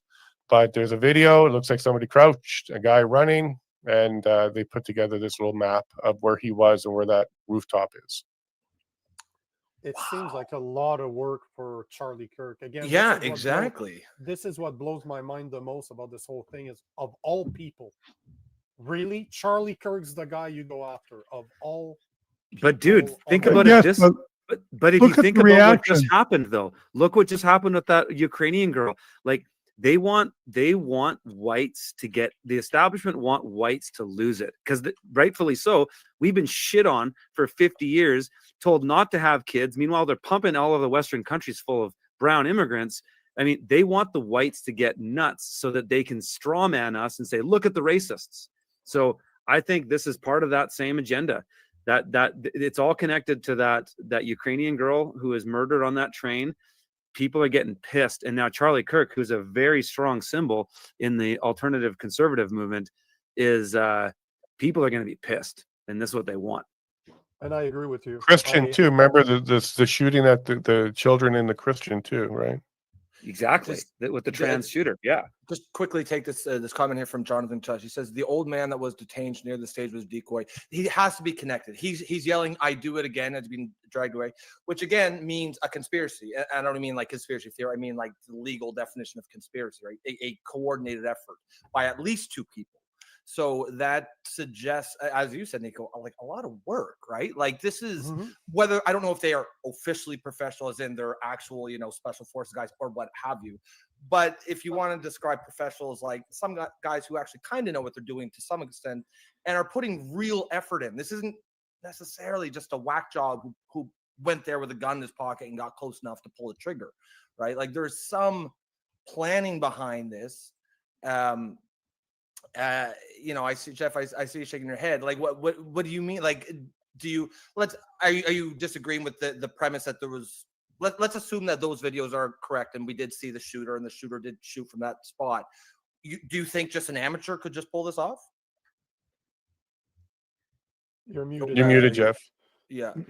And I don't mean a professional, like, an Illuminati. I mean, yes, definitely. Like yeah, definitely an amateur could pull that off. A little bit of time on the range. And I'm going to resign to be content to attribute it to radicalism before I leap to the conclusion that this was something perpetrated by the U.S. government or a foreign power or anything like that. I think it's probably radicalism, and that is kind of the thread that binds this killing and the one on the the transit station there with the Ukrainian girl, and communism, essentially Marxism across the board. I think. Now, I don't want to leap to any conclusions. I don't want to get over my skis. I don't have any details that anybody else does, and I really hate to speculate when it's so early in the fog of war. But Charlie has had, and I think he was actually answering a question about the trend of trans shooters at the time that he got shot.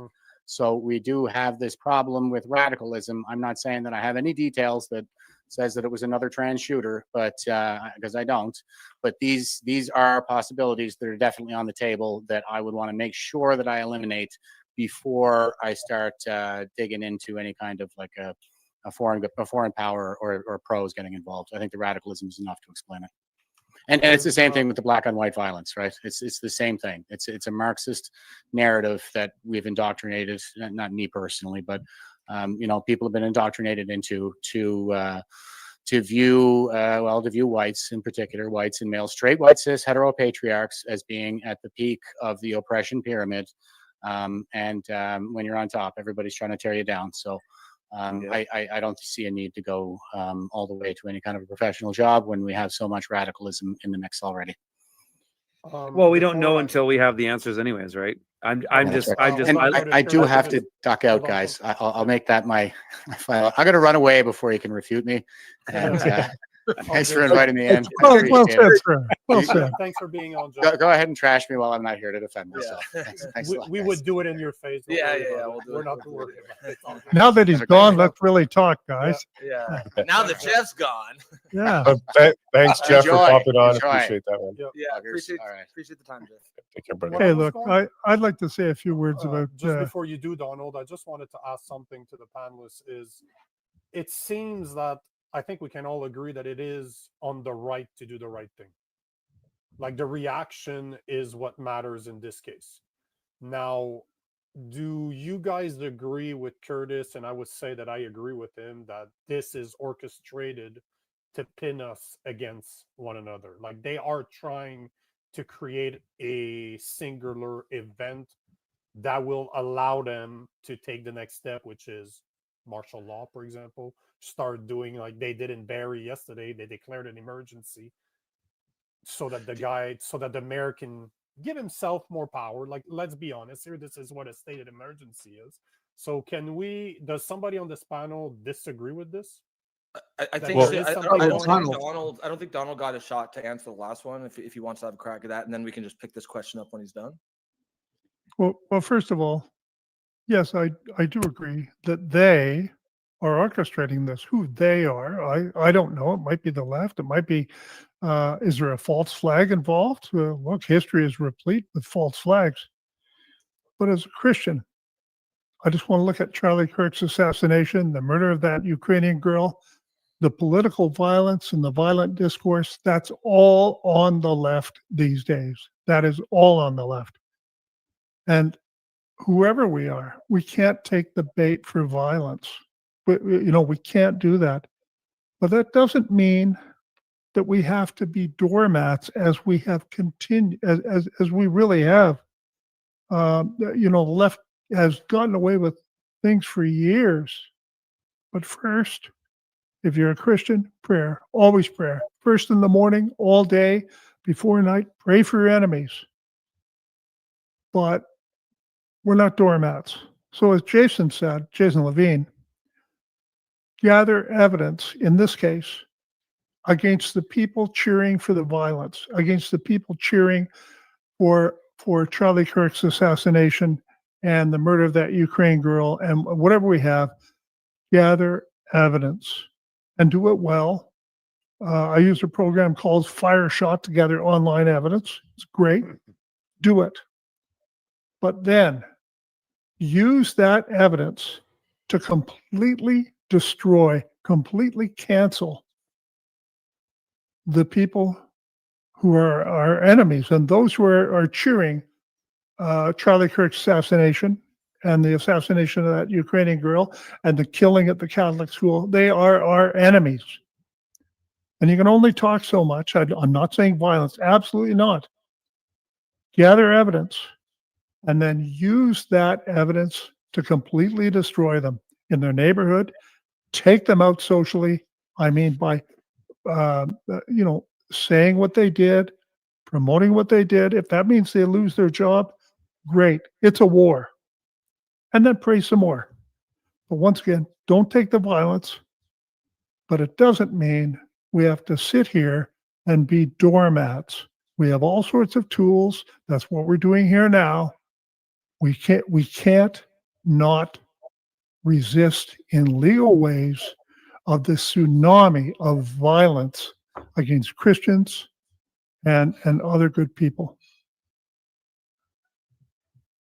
I have a police scanner recording queued up of them finding the shooter. Jason's coming up with the gold here. Go for it. It's just a couple minutes. So I haven't listened to it, but I saw the transcript. It looks compelling. Is there any audio coming through? Hold on. No. The library. He's wearing jeans. There you go. Maybe the CS building is just east of the library. He's wearing jeans, black shirt, black mask, long rifle.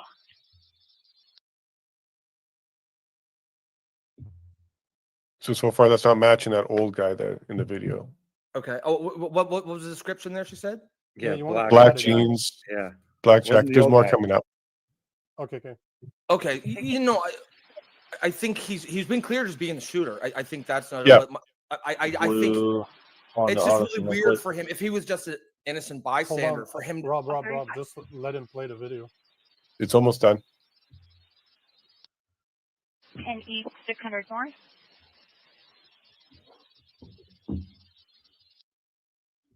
Denver. Into UVU. There was one shot. We are staging at the front of the school by the roundabout. Is on top of the building on the far north side, just east of the library, wearing jeans, black shirt, black vest. We are regional currently. Jeans, black shirt, black vest, and a long rifle. Yeah, it's clearly this guy is not the shooter, but his behavior was so unusual. It suggests that he was possibly involved too, as you said at the beginning.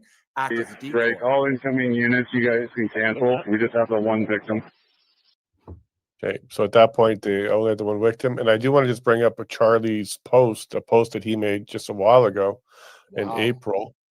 Assassination culture is spreading on the left. 48% of liberals say it would be at least somewhat justified to murder Elon Musk, et cetera, et cetera. Yeah, that's crazy. I think this culture is definitely got to stop, guys. It should go without saying. Assassination culture should be opposed by everyone. But so yeah, for him to call that out because they were talking about Musk at the time, right? They were burning down Teslas and stuff. And yeah, they did a poll, and a lot of one side. And I absolutely agree with this whole. It's the top is the problem, not left and right.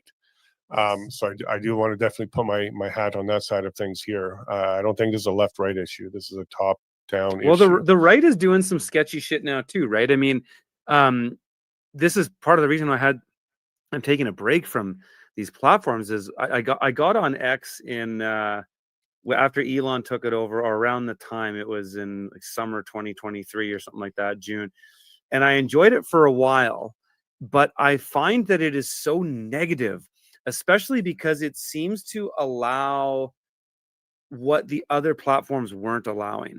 So post October 7th, with the whole thing with Israel, there was a massive surge in criticism of Israel, which isn't a bad thing. But also, opening up this big thing like the Jewish question, which I don't think is a bad thing either. Like we should talk about all issues. However, what I saw when somebody sent me this today, and I went on there and looked, I could just see a lot of people saying things like, well, this is what Charlie Kirk says about Gaza and Palestinians, therefore he deserves to die. That's fucking sick. And like I don't agree with Charlie Kirk's position on Israel at all. However, for the rhetoric to be going that way is a sign of the times, and I'm seeing this on the left and the right. It isn't just the left. The right is now getting into these dark places where, yeah, there's good questions to be asked about these things. We should be questioning every major world history event. That should be okay. But to be celebrating people being harmed or killed is fucking insane. And I'm seeing that on the right more than ever, actually. But that's because I pay attention to the right more. I don't really pay attention to the left. If I want to pay attention to the left, I watch Mark Dice videos or something, right? I get my dose of what I can handle. Any movie, any TV show, any news. Well, yeah, I don't go there. But if I just want to see how insane they are today, I just watch, Paul Joseph Watson or Mark Dice to give me the dose, because I can't handle their shit. But I am seeing it on the right. I'm seeing post to October 7th a major shift on social media to literally calling for violence. And you have a lot of these influencers who are, in the sort of I don't want to truncate them, but they're on the right, and they criticize Jews in Israel. But there's a lot of these guys that literally say the most insane racist shit all the time and are calling for violence. And it looks like, to me, like some of these characters are totally controlled opposition. It looks to me like there's a massive move on X in particular, which is starting to look like a big honeypot operation, to let them all come in, let them fly their freak flag, and then bring down the hammer. And I think this is what we're going to start to see more of, is we're going to see, especially with this happening with Charlie Kirk, because he was very pro-Zionist, and Trump is a Zionist as well. And I think we're going to see the hammer come down on some of those criticisms. I think those criticisms are good, but we don't need to go so far that people are getting hurt, right? We should have discussion and be open, and yeah. And I'll kind of second what you're saying there, Curtis. I didn't notice it October 7th. I certainly noticed it running for the election. I was attacked by people on the right more than anybody else during the federal election, because I wasn't with Pierre Poilievre. A lot of my friends prior to the election were harsh. I saw really good people like Dan Hartman take a lot of attacks just simply for supporting the one guy that said no more vax.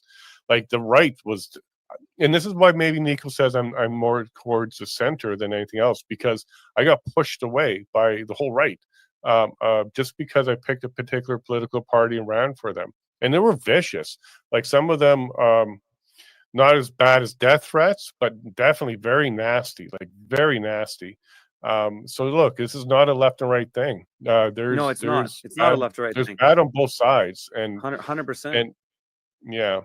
I think what I would just to add to what you're saying there, Jason, I think the best way to think about this is, as you guys say, it's not a left right thing. What it is, even though right now, contextually, a lot of the violence in this kind of rhetoric is primarily coming from the left. What's really going on is there's that 10 to 15% on both sides that are just shitty people. They are extremists, they are radical, and they are always that bell curve, right? The bell curve. And exactly right. Always and at all times trying to take control of the mainstream faction of their side so that they can control all of it.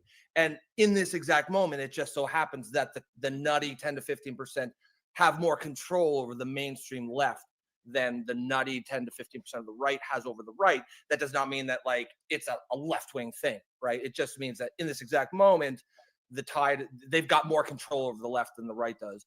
But it does exist on the right, and if the right isn't careful, they too can be overtaken by the insane 15%, the way that the left is. And those factions will never ever go away.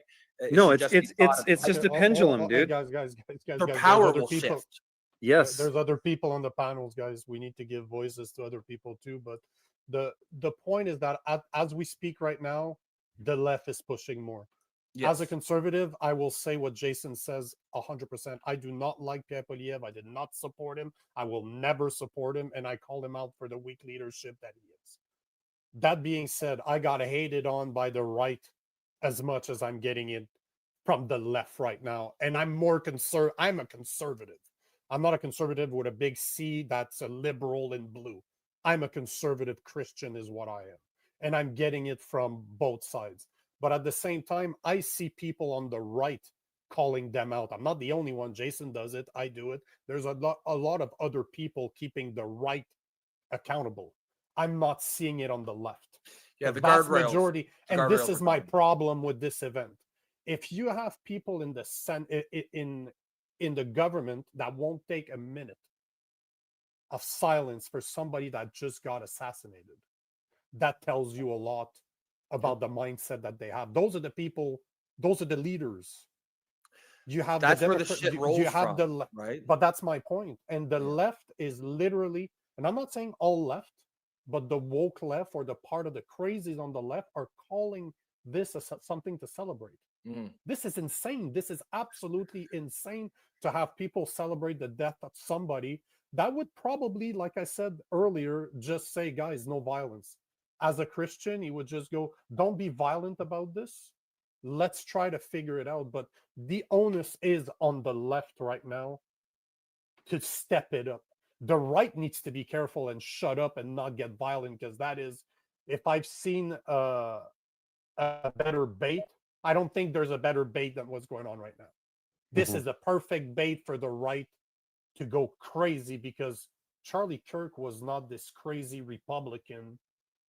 He was trying to open that conversation with the left. He's been doing it for years. So he is the perfect martyr for the right to lose their shit and go violent. We can't let that happen, because we all know that he wouldn't have preached for that as a Christian. But there's an onus on the left for them to stop that rhetoric coming from the left, because there's nothing I can do to speak to those leftists. They don't listen to me. It can't come from me. This is why I call out the Conservative Party so much, is because it needs to come from conservatives. They need to listen to the same people that are supposedly being represented by that party. So this is something that needs to start happening from the left. The left needs to step it up and start calling out those idiots out there, because they are fucking idiots for saying that Charlie Kirk dying is a good thing. Jason D. Oh, sorry. Yeah, well, that's where I was going. Jason D. as the token American here. What are you thinking? Well, I think from an American perspective, if we think the left has no sympathy, or the left is doing this and the left is that, then the three people on this panel must be the exception that rewrites the rule. I'm going to go back. Look, when Martin Luther King got assassinated, there were a lot of people on the other end of that political party that were like, good. We don't remember their names because we don't care. Right. And the same thing's going to happen here. This man got assassinated, and you're going to have some people who are going to remain nameless, because history will dictate that we're not going to care about those people. And just like Donald said, I don't want censorship. I want them to be open. I want to know who they are, because like Donald said, we know who they are on a social level, and it's someone that we are going to make our mind to not associate with. So in that respect, I will agree with Donald. For me, I just find this bizarre that we had more righties and lefties on this, and the only one that actually cried on this panel was me. Because the whole I wasn't thinking about this when I came in as Charlie Kirk, a family man. I came in thinking of this as a free speech absolutist. The man will always have my respect, because anyone that has the mental acumen and the testicular fortitude to open the fourth wall on the stage and say, you know what, the prove me wrong thing. I'm in this freedom of exchange of ideas thing. And Nico's wrong. There are a ton of lefties.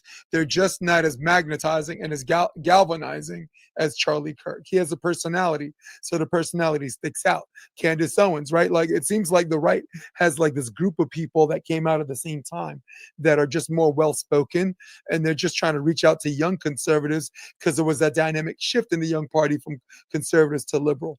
But what you guys are failing to mention, at least on my American perspective, and what we all agree with, The DNC is so fucking nuts right now. There was a 27%, guys, 27% exodus from the Democratic Party, where people decided to vote the couch, or vote independent, and some even voted for Donald Trump because they tried it Biden's way. And as a classic liberal who is about anti-war and free speech, there's no way I can vote for someone who was not even democratically elected in the primary, much less want to vote for someone who was right? I mean, there was election by selection 3 times, even VP, right? We don't get to vote for our vice president. They're like, you know what? No one liked her in the primary. Tough shit. You got her as the VP, and we're gonna run Biden again. And when Biden wins, he's gonna step down, and that's gonna be your president, unvoted. That's my conspiracy theory. But I wanted to land to the original premise and get back to the most important thing. If you ever want to bring the left back to the middle, reach out to some of these old school liberals.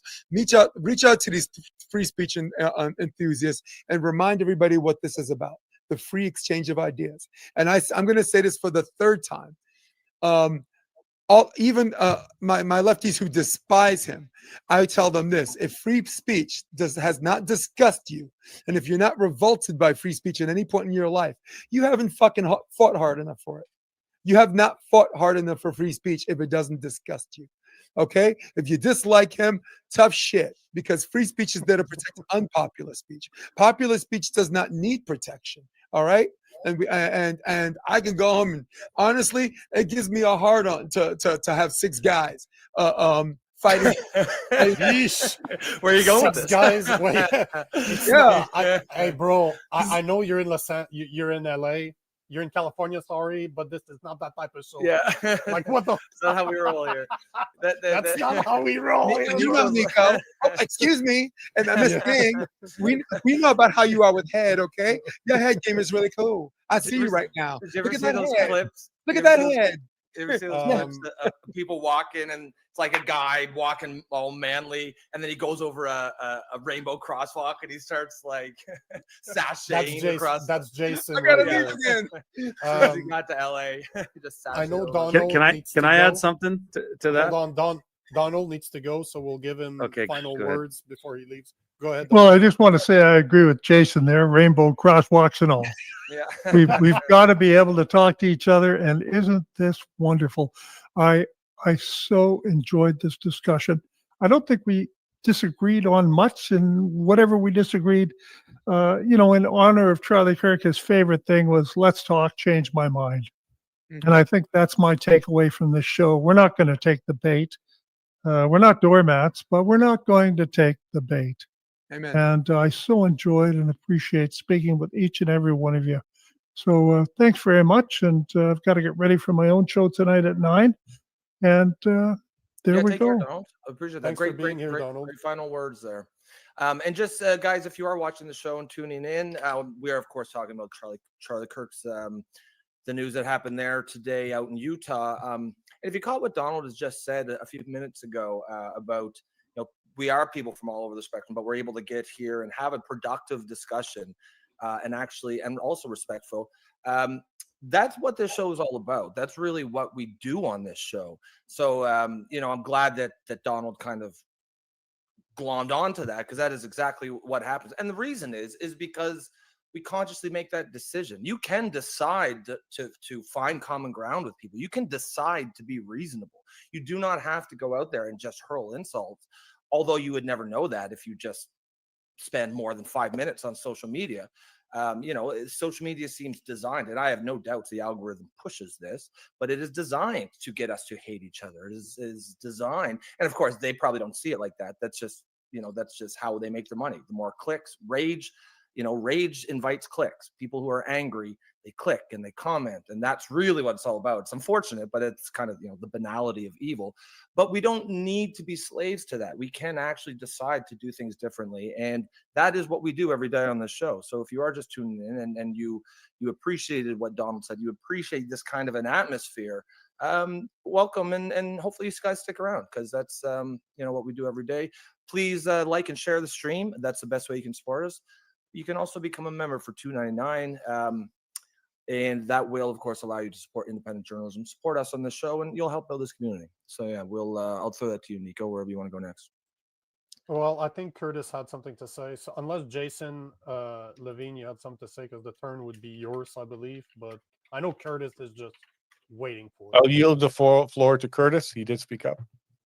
So yeah, what I wanted to say, I always try to pull the lens back in my thinking and with all of this, and I think like what we witnessed over the last, say, 10 years is we saw the left get woke, right? We saw because I was a teenager in the 90s, and I was a punk rocker, and it was all against Bush Senior and Reagan, right? Back in those days.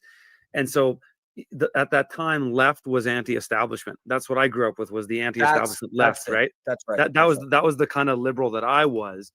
But then we saw a shift as the pendulum moves from left to the right, which it always does, because if you've ever read Tragedy and Hope by Carol Quigley, I'd highly recommend anybody who wants to understand how all they pull these conspiracies off. You got to understand the methods that they use is they always try to create these false paradigms, which are essentially guardrails for you, right? Is keep you in box A or box B. Meanwhile, both are going to the slaughterhouse. But we witnessed over the last 10 years, the left go from anti-establishment to woke.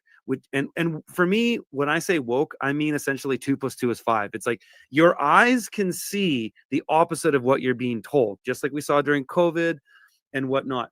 And so we watched the left get woke with all this stuff, the George Floyd, the Black Lives Matter stuff, the trans stuff, the COVID stuff, you name it. But now the pendulum is swinging back to the right, and now it's the right is coming out mainstream.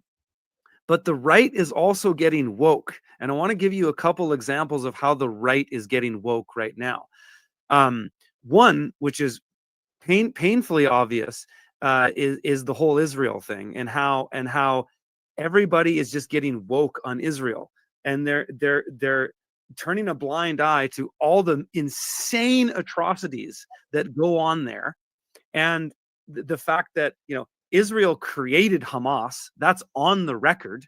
The Israel Times, you can Google the article. They created Hamas. And then another thing that the right's getting woke on right now is this whole 51st state thing. So back when the liberals were anti-establishment, George W. Bush tried to bring in the North American Union. Okay, remember this. And it was the Amero. And all the anti-establishment leftists were saying, screw that. No, we're not doing this. But also the anti-establishment right were united. So they shot that down. And then Obama came in and he tried to rebrand it under the Trans-Pacific Partnership. Okay, that got shot down because the left wasn't woke enough yet. But or maybe they were, but people weren't buying it. But now in this new era of Trumpism, now Trump is rah America again. 51st state. I'm flying the Trump air to Greenland, and now we're back to the North American Union. But the right is going, yeah, rah. But it's the same plan that was outlined under the Club of Rome when they proposed world government under 10 regions. Okay, I'm an old school conspiracy theorist. I go back 25 years. I've been reading this shit for a long time, and that's where we are. So the right is now. It's not that. Yes, it's the pendulum of going left and right, but now that's the right's turn to get woke, because what you see with your eyes, oh, don't believe that, trust us over your eyes. And we saw even in Canada with some of the conservatives who supported the COVID policies, or the conservatives that support the immigration policies, because the level of debate in Canada amongst the major parties on immigration is the liberals are saying, we want 500,000 new East Indians in this country every year. And then Pierre Poilievre says, how dare you, 450. That's the level. That's the level of debate going on in this country. It's a fucking joke. And so again, going back to the bankers, and it's not left and right, it's up and down, is who are these people printing the money? Who are these people funding the wars? Who are the people that fund the media and everything? This is where we have to stay focused, because they want us in the weeds playing, oh, the left and this, but everybody's getting woke because nobody can see what's actually going on, because they just believe the bullshit that they're served up. Were you speaking in terms of Canada before we go to Levine, or the United States? Actually, I'm curious to see Jason D's answer to this, because the way he was shaking his face, I want to let you answer. Go back at Curtis, or if you have anything You to know, say to Curtis, Curtis. we're supposed to be on the same side, but from the American perspective, if you look at all of the biggest recipients from APAC, which is the American Israel Political Action Committee, all of those people are Democrats. Kamala Harris had $5 million, right? Joe Biden had $5 million a year. Joe Biden, after his last year of the presidency, said he's going to support Israel unconditionally. And the Democratic Convention, when Palestinians had a chance to speak at the Democratic Convention, they let Israeli people speak for Israel, and then told the Palestinian people, you're not going to have a chance to speak. So even though the right is very dominated or historically dominated, it's important for you to recognize the dynamic shift that Israel owns people. Cory Bush got primaried out because he wouldn't support Israel. Jamal Bowman, a New York congressman, got outed, got primaried out, right? Henry Cuellar, who's a Democrat, who's, by the way, a pro-life Democrat. They would have rather have a pro-life Democrat than have someone run against them that was anti-Israel. So before we put the onus on the conservatives here, from an American perspective, let's pump the brakes on that. It is the most dangerous thing in the world. For the Canadians that don't know what I'm talking about, APAC is a super PAC in America that offers, like Nico's running against Rob, they'll offer Nico 50 grand. Nico's like, fuck you, I'm not selling out for 50 grand. But they know Rob needs the 50 grand, so they give Rob. I will. I'll sell out. Rob will win. And when Rob gets elected, and I'll finish by saying this, when Rob gets elected, they assign an APAC handler. Republican Thomas Massey was on Tucker Carlson and said that APAC has handlers. They send a person to show you who to vote for and page down the line for legislation. And he himself said it's both Democrats and Republicans. But I bless your liberal heart, because I'm on you full throated on almost every issue, especially the war in Israel. The war against. I don't understand. Well, I'm a staunch conservative now, but I was. I don't understand why this issue is just so divisive, and just why people are allowing it to divide, within, because I just don't think it's that important. One of the, let's say, imagine two scenarios. The Palestinian side gets everything they want over there, or the Israeli side gets whatever they want. It really doesn't change life material here one way or the other. I just don't see it as that important of an issue. It's normally important from a broad sense of, yes, human rights and yes, right. Those. But if that's your only concern, there's also 10 other hotspots all over the world that are equally bad. So no one talks about those. I don't know why. I just don't care personally that much one way or the other about this issue. Especially how Canadians are hurting right here. We talk about this on the show all the time. Yeah, it's not that I don't care as in I'm a terrible person. There's so many more. One out of four Canadian cannot afford daily necessities as per the food bank. That's my number one priority. Canadians that I cannot help people in Palestine. I can't help people in that conflict between Palestine and Israel. I know. And at the end of the day, I don't give two shits, because it's been going on for thousands of years. Right. It's never going to end. We're always going to be at war. Right, Nico, you know what we have to differentiate now, though? No, but we have to differentiate. Curtis, go ahead. Before you go, we'll let Jason. Yeah, sorry. Levine, he's very polite and he doesn't tend to speak over people. So Jason, go for it. Look, I've just been going through the streams, looking at the various medias, and we already have a common message from the media, whether it's Rachel Gilmore to MSNBC to BBC. They're all saying there's going to be an uprising here from the right. They're going to get violent. They're right-wing extremists. We're getting this like crazy across the board. The Trusted News Initiative, which is an organization out of the UK that was established around the 9/11 stuff, has been where I think a lot of this stuff has come from, whether it's safe and effective to right-wing extremists, etc. They've already the same drumbeat. If you just go through the streams and look at it, they're doing the same thing. Fox is memorializing. They've turned him into a martyr already, while everybody else has now started to say, there's going to be an uprising, there's going to be an uprising. The radicalization of the right-wing response has already started in the media. And this is where I want to be cautious, very cautious. Let's not fall for that trap. This is a honeypot. This is a trap. Don't fall for that. Everybody take a deep breath. Go and spend some time with your family. Get off social media. because they're stoking. They want a response. When you see all the media come together, and we've all seen that montage video, it's an attack on democracy. It's an attack on democracy. Like we've all seen that video where they're all talking exactly the same. It's happening right now while we're live across all media. They are saying, watch out for the right. They're going to attack. Don't do that. That they're trying to do exactly that. I definitely want to, touch on what some Curtis said there. I really don't get into that conversation about Israel and that kind of stuff, because I think if you follow the Marxist dialectics, that's exactly what they're trying to do. They will divide all over the place. Black, white, left, right, east, west, the haves and the leafs. Like division is everywhere. And the more that we divide, the more that we fall into that trap and we start fighting each other. The one thing that we all have in common is we're all serfs. We're all serfs. Yeah, there's a globalist, there's serfs. And that's it. That's really where the only division is in my mind. Love that. Yeah, it's a club, but we're not in it. So what I love about this kind of show where we have left, right, center, up, like we have everybody here, this is what Charlie would have wanted. He would have wanted to see more people come together like this from all sides of the spectrum, political spectrum, and come together and kind of work through this issue. We have extremists on both sides. That bell curve is a real thing. We need to focus on the guys in the middle. We need to work together. We need to identify that whoever is involved, and this is still very early, want us to do the bad stuff.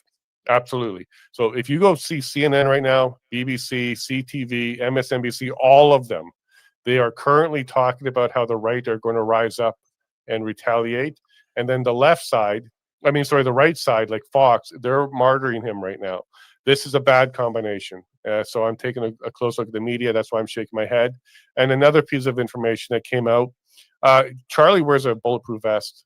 So he was worried about this. This has been an issue. He does wear a bulletproof vest, according to one report I saw there. And there might be, with slow motion, hit the vest, hit his neck, is what they're doing with the slow motion right now. So he was... he knew the dangers of going out there speaking in open air public, and he was as prepared as you can be. So one of the things that Jeff said was, if this was like a professional, they would hit the center mass. They would go for the center mass. Unless they knew he was vested up, maybe they would be raising that rifle up a little bit higher. There is other information that's been coming out. I can't confirm it. It's coming out from like one or two sources. They're putting the blame on the 17-year-old from the university, who, according to these things, I can't confirm it yet, but might be trans. So we got to keep an eye on some of this information that's coming out. And I think they're tying to this particular person because of threats that were posted by this person yesterday, including a comment about, watch what happens tomorrow. It will be big. Last comment I'm going to put out there, there's already threats against J.D. Vance at this stage too. So it's getting pretty ugly. So don't fall into that trap. Pay attention to what the media is saying, but don't listen to the media. Just pay attention. You hear them, but you don't have to listen. They are in lockstep right now, both sides. Martyrdom on one side, retaliation on the other. Don't fall for it. I do want to say something very quickly there, just Nico, before you go. No, but I wanted to bring this up because I had it queued up. This is exactly the example that he's talking about. That's so ridiculous. You have a very basically massive woke leftist saying that right. it's basically it's going to be us that's going to be violent, and it doesn't matter who really did the shooting. We're going to be violent. Yet look at the past. Look at the past. And that came out within an hour. Like within an hour of the shooting, she put that out, and she used that word retaliate. Look for that keyword. Yeah, basically almost begging the right. I just want to make a quick comment about this. Let's just address. I just want to address this first. The only thing I'm going to say is she is saying that we will react the way the left tends to react. Basically. This is what I find very interesting. I think she got the memo, Nico. I think she got the memo. Retaliate's the word. Push it. I think she got the memo. There's no way I'm going to believe that there's no agenda, because she's a Canadian girl that has never looked at anything that Charlie Kirk. She has never spoken about Charlie Kirk before. I follow this girl to understand how many idiots we have on the left. That's why I follow her. She never spoken about Charlie Kirk before. So somebody told her, and she's not that bright, right? She's not that smart. So you know that there's something it's kind of hot down. Yeah. Well, she is a leftist, so she's probably very good in bed, but she will scratch your car and No, stab you. the no. crazies, man. The Conservatives crazies. are wild in bed. Just about the center of Look, mass thing. I mean, that is broadly true that the rank and file troops are trained to shoot center mass, but snipers are not. And I'm not saying this guy was a sniper, but snipers are taking headshots. That's the whole point of being a sniper. But not saying this guy's a trained sniper or anything like that. I'm just saying as a argument that it's probably not a professional. I don't think that necessarily flies. But like I said earlier, you got to be careful because in a lot of events, Charlie Kirk is sitting at a table. He has a microphone in front of him. Like there's something and if he in was front shot of center mass. If So he for was all shot, you know, yeah. But if he indeed had a bulletproof vest, that sounds and that's what deflected the bullet. Talk about that'd be like getting a car accident and it's a seatbelt that around your neck that kills you. I'm sad. I'm so sad for this freaking guy, dude. Earlier, Jason, you spoke about this. You spoke about this. Like I was shocked when this happened because I follow a lot of conservative in the US, so I knew about it within 5 or 10 minutes that the first person announced it. I look one shot of the video, I'm like, that guy's dead. That guy, there's no fucking way that guy's he lost making it. 2 pints of blood in just like 3 seconds. Yeah. No. If he was in the hospital bed when he got shot, maybe he could be saved. Maybe, but even then it would be difficult. Yeah. But and there's contradictory information about the shooter. There's yet more video of another guy. It's an older white gentleman. So it's still the fog of wartime. So there's more information coming out all the time. But all I wanted to say is when I saw this, I felt bad for his family because Charlie Kirk's 31 years old. 2 kids. Yeah. He just got a new kid. My newborn's 2 months, bro. If I got shot, I would want people to think about them. And you have to. What does that mean to his children? He's trying to change. He's been trying to influence the youth by showing them public discourse, and his own children won't have access to him when he's done it to thousands, if not hundreds of thousands. We know that he's impacted millions of young conservatives' voices everywhere. Like he's influenced them for years. Right. I create content for a living, right? And I see him everywhere, and it's never from guys like me. It's not guys in their 40s. There's nothing Charlie Kirk says that is going to sway me in any direction. And he got along with people that disagree with him. It's the like him and Candace Owens. Him and Candace Owens are on the opposite ends of the Israel thing, and they're still friends. You know, but it's the young minds that's been going through the indoctrination center their whole life that finally get a guy that will tell them what's really going on and will come to campus to talk to them directly, take the good comments, take the bad ones, but at least engage with people. And it's the youth that are going to pay for this one. Yeah. Listen, he went from grifter, preying on college freshmen, to some of these college freshmen saying, you know what, I'm going to use my critical thinking skills and argue back instead of like trying to shout them down and curse them down. And that's what I thought his brand became bigger. And I don't know if he did this wittingly. I think maybe he stumbled upon it. It was like, wait, you know, this is a grift. I enjoy being like smarter than these young cats and like schooling them to like, okay, wow, they're hitting back. And now that's the American way. That's when he really took off too, right? Yeah. That's when he became, I thought, the most popular and even the most mainstream, if you want to call it that, is when the kids, they started to come armed, with arguments, and that's the way it should be. And if I don't know Charlie Kirk, but I would suspect he probably liked that. He probably appreciated that these kids actually came with a debate, an argument, and now we're actually having a debate, and now we're actually getting somewhere, right? Like now we're being productive. And Nico, the kids are all right. The kids, it turns out the kids are all right when they stopped shouting and when they started talking. This generation of kids, they're fucking doing the damn thing. Yep. Well, funny how that works, huh? Your feelings are going to be okay. It might suck in the moment, but you know what? You'll recover. It's okay. Sorry, Rob. Just feelings. Sorry, Rob. Yeah, I mean, to the extent that, like, I'm going to put on a conspiracy theory hat. I'm not saying this is what I think happened or anything like that, but let's just, for the sake of devil's advocate argument, let's just say this was some orchestrated hit by some group or something. And you might ask yourself, well, who would benefit necessarily from taking out Charlie Kirk. You know, if you want to go by the conspiracy theory that the elites want us divided, they want us to be fighting each other. A guy like Charlie Kirk, who's actually pushing conversation, discourse, like we do on this show, that guy's probably more dangerous than the radical out there screaming at everyone. In fact, he's probably you probably want the radical guys out there. So I think on some level, I know I personally myself, I was like, geez, why Charlie Kirk? Like, he's the sane, reasonable, moderate one. If you're going to kill someone on the right, why not any number of other guys? But the more you think about it, it's like, maybe that's why Charlie Kirk. Nonviolent. Because he was the sane, reasonable, moderate one. I mean, you guys follow Charlie Kirk. Has this man even said anything that promotes violence?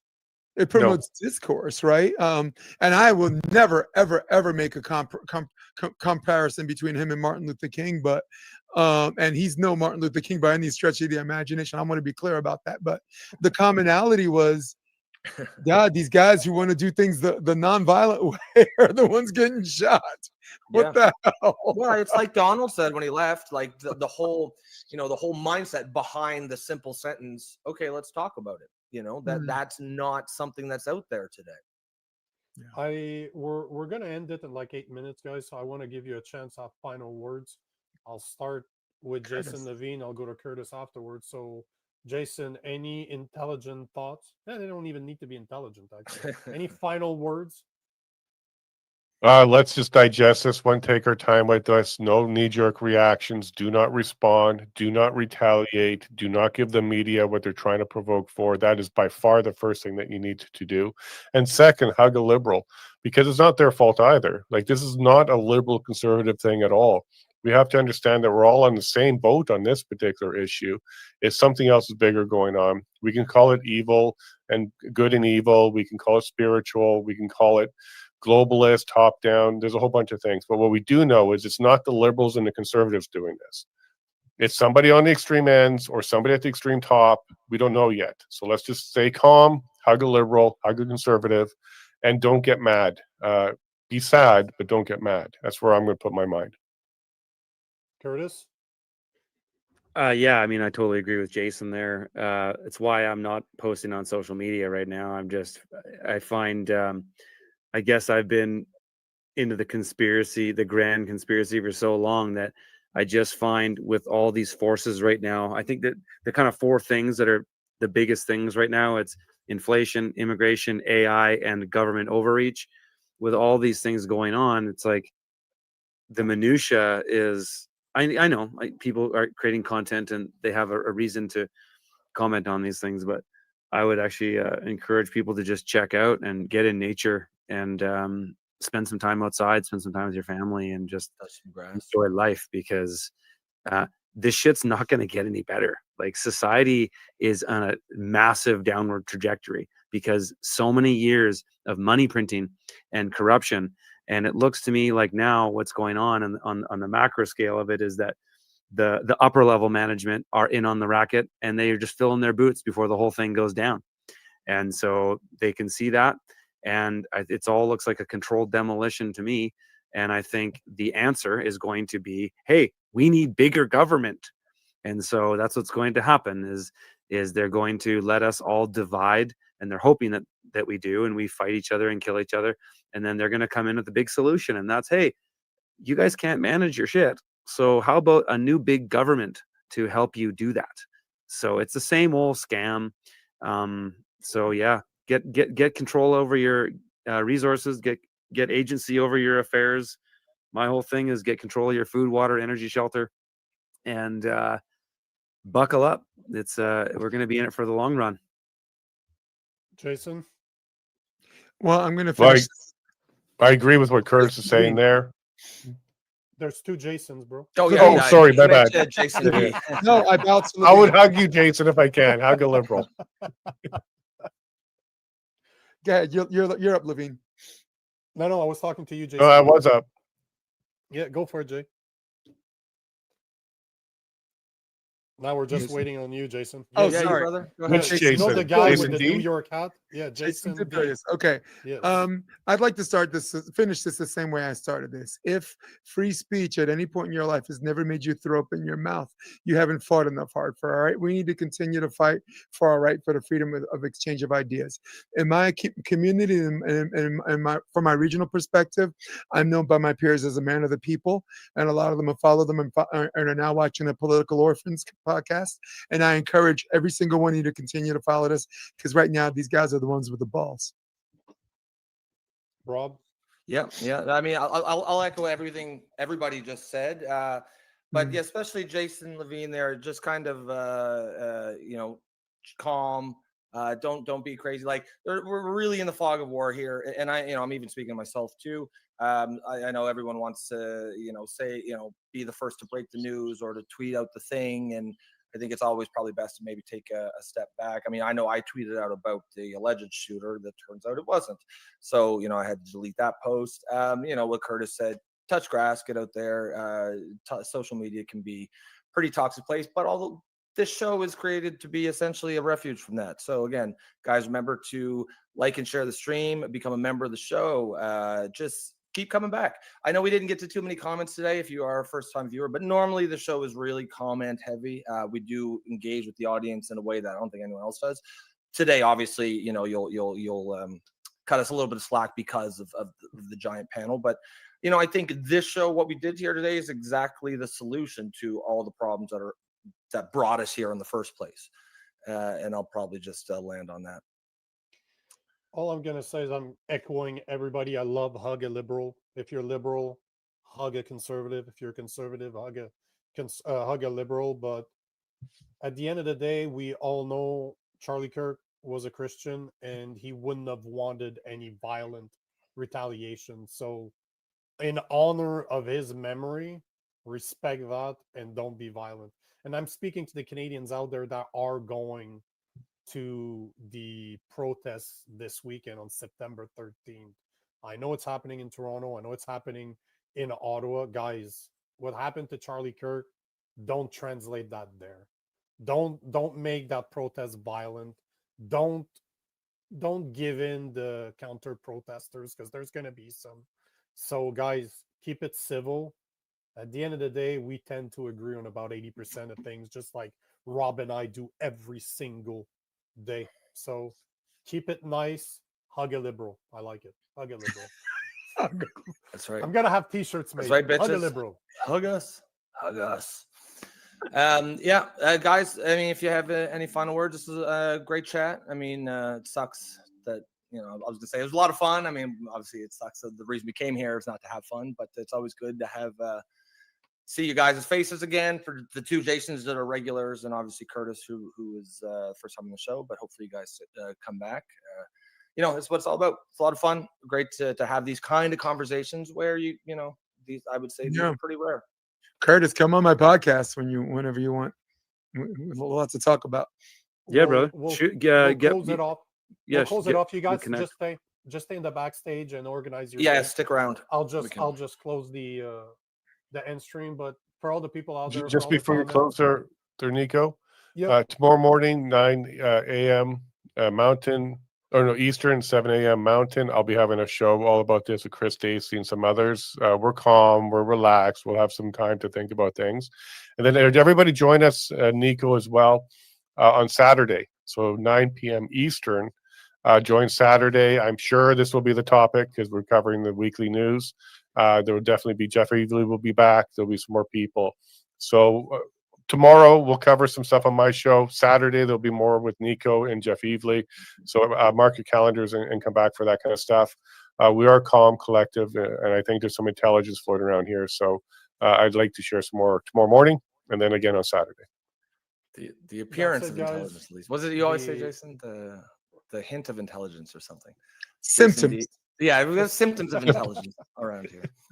Well, on that note, guys, enjoy the rest of your day, and thanks for being on with us. All right, guys, come back tomorrow, same time as always, 8 Eastern, except for today, obviously it was a special time, but tomorrow we're back at our regular scheduled programming, and we will see you then.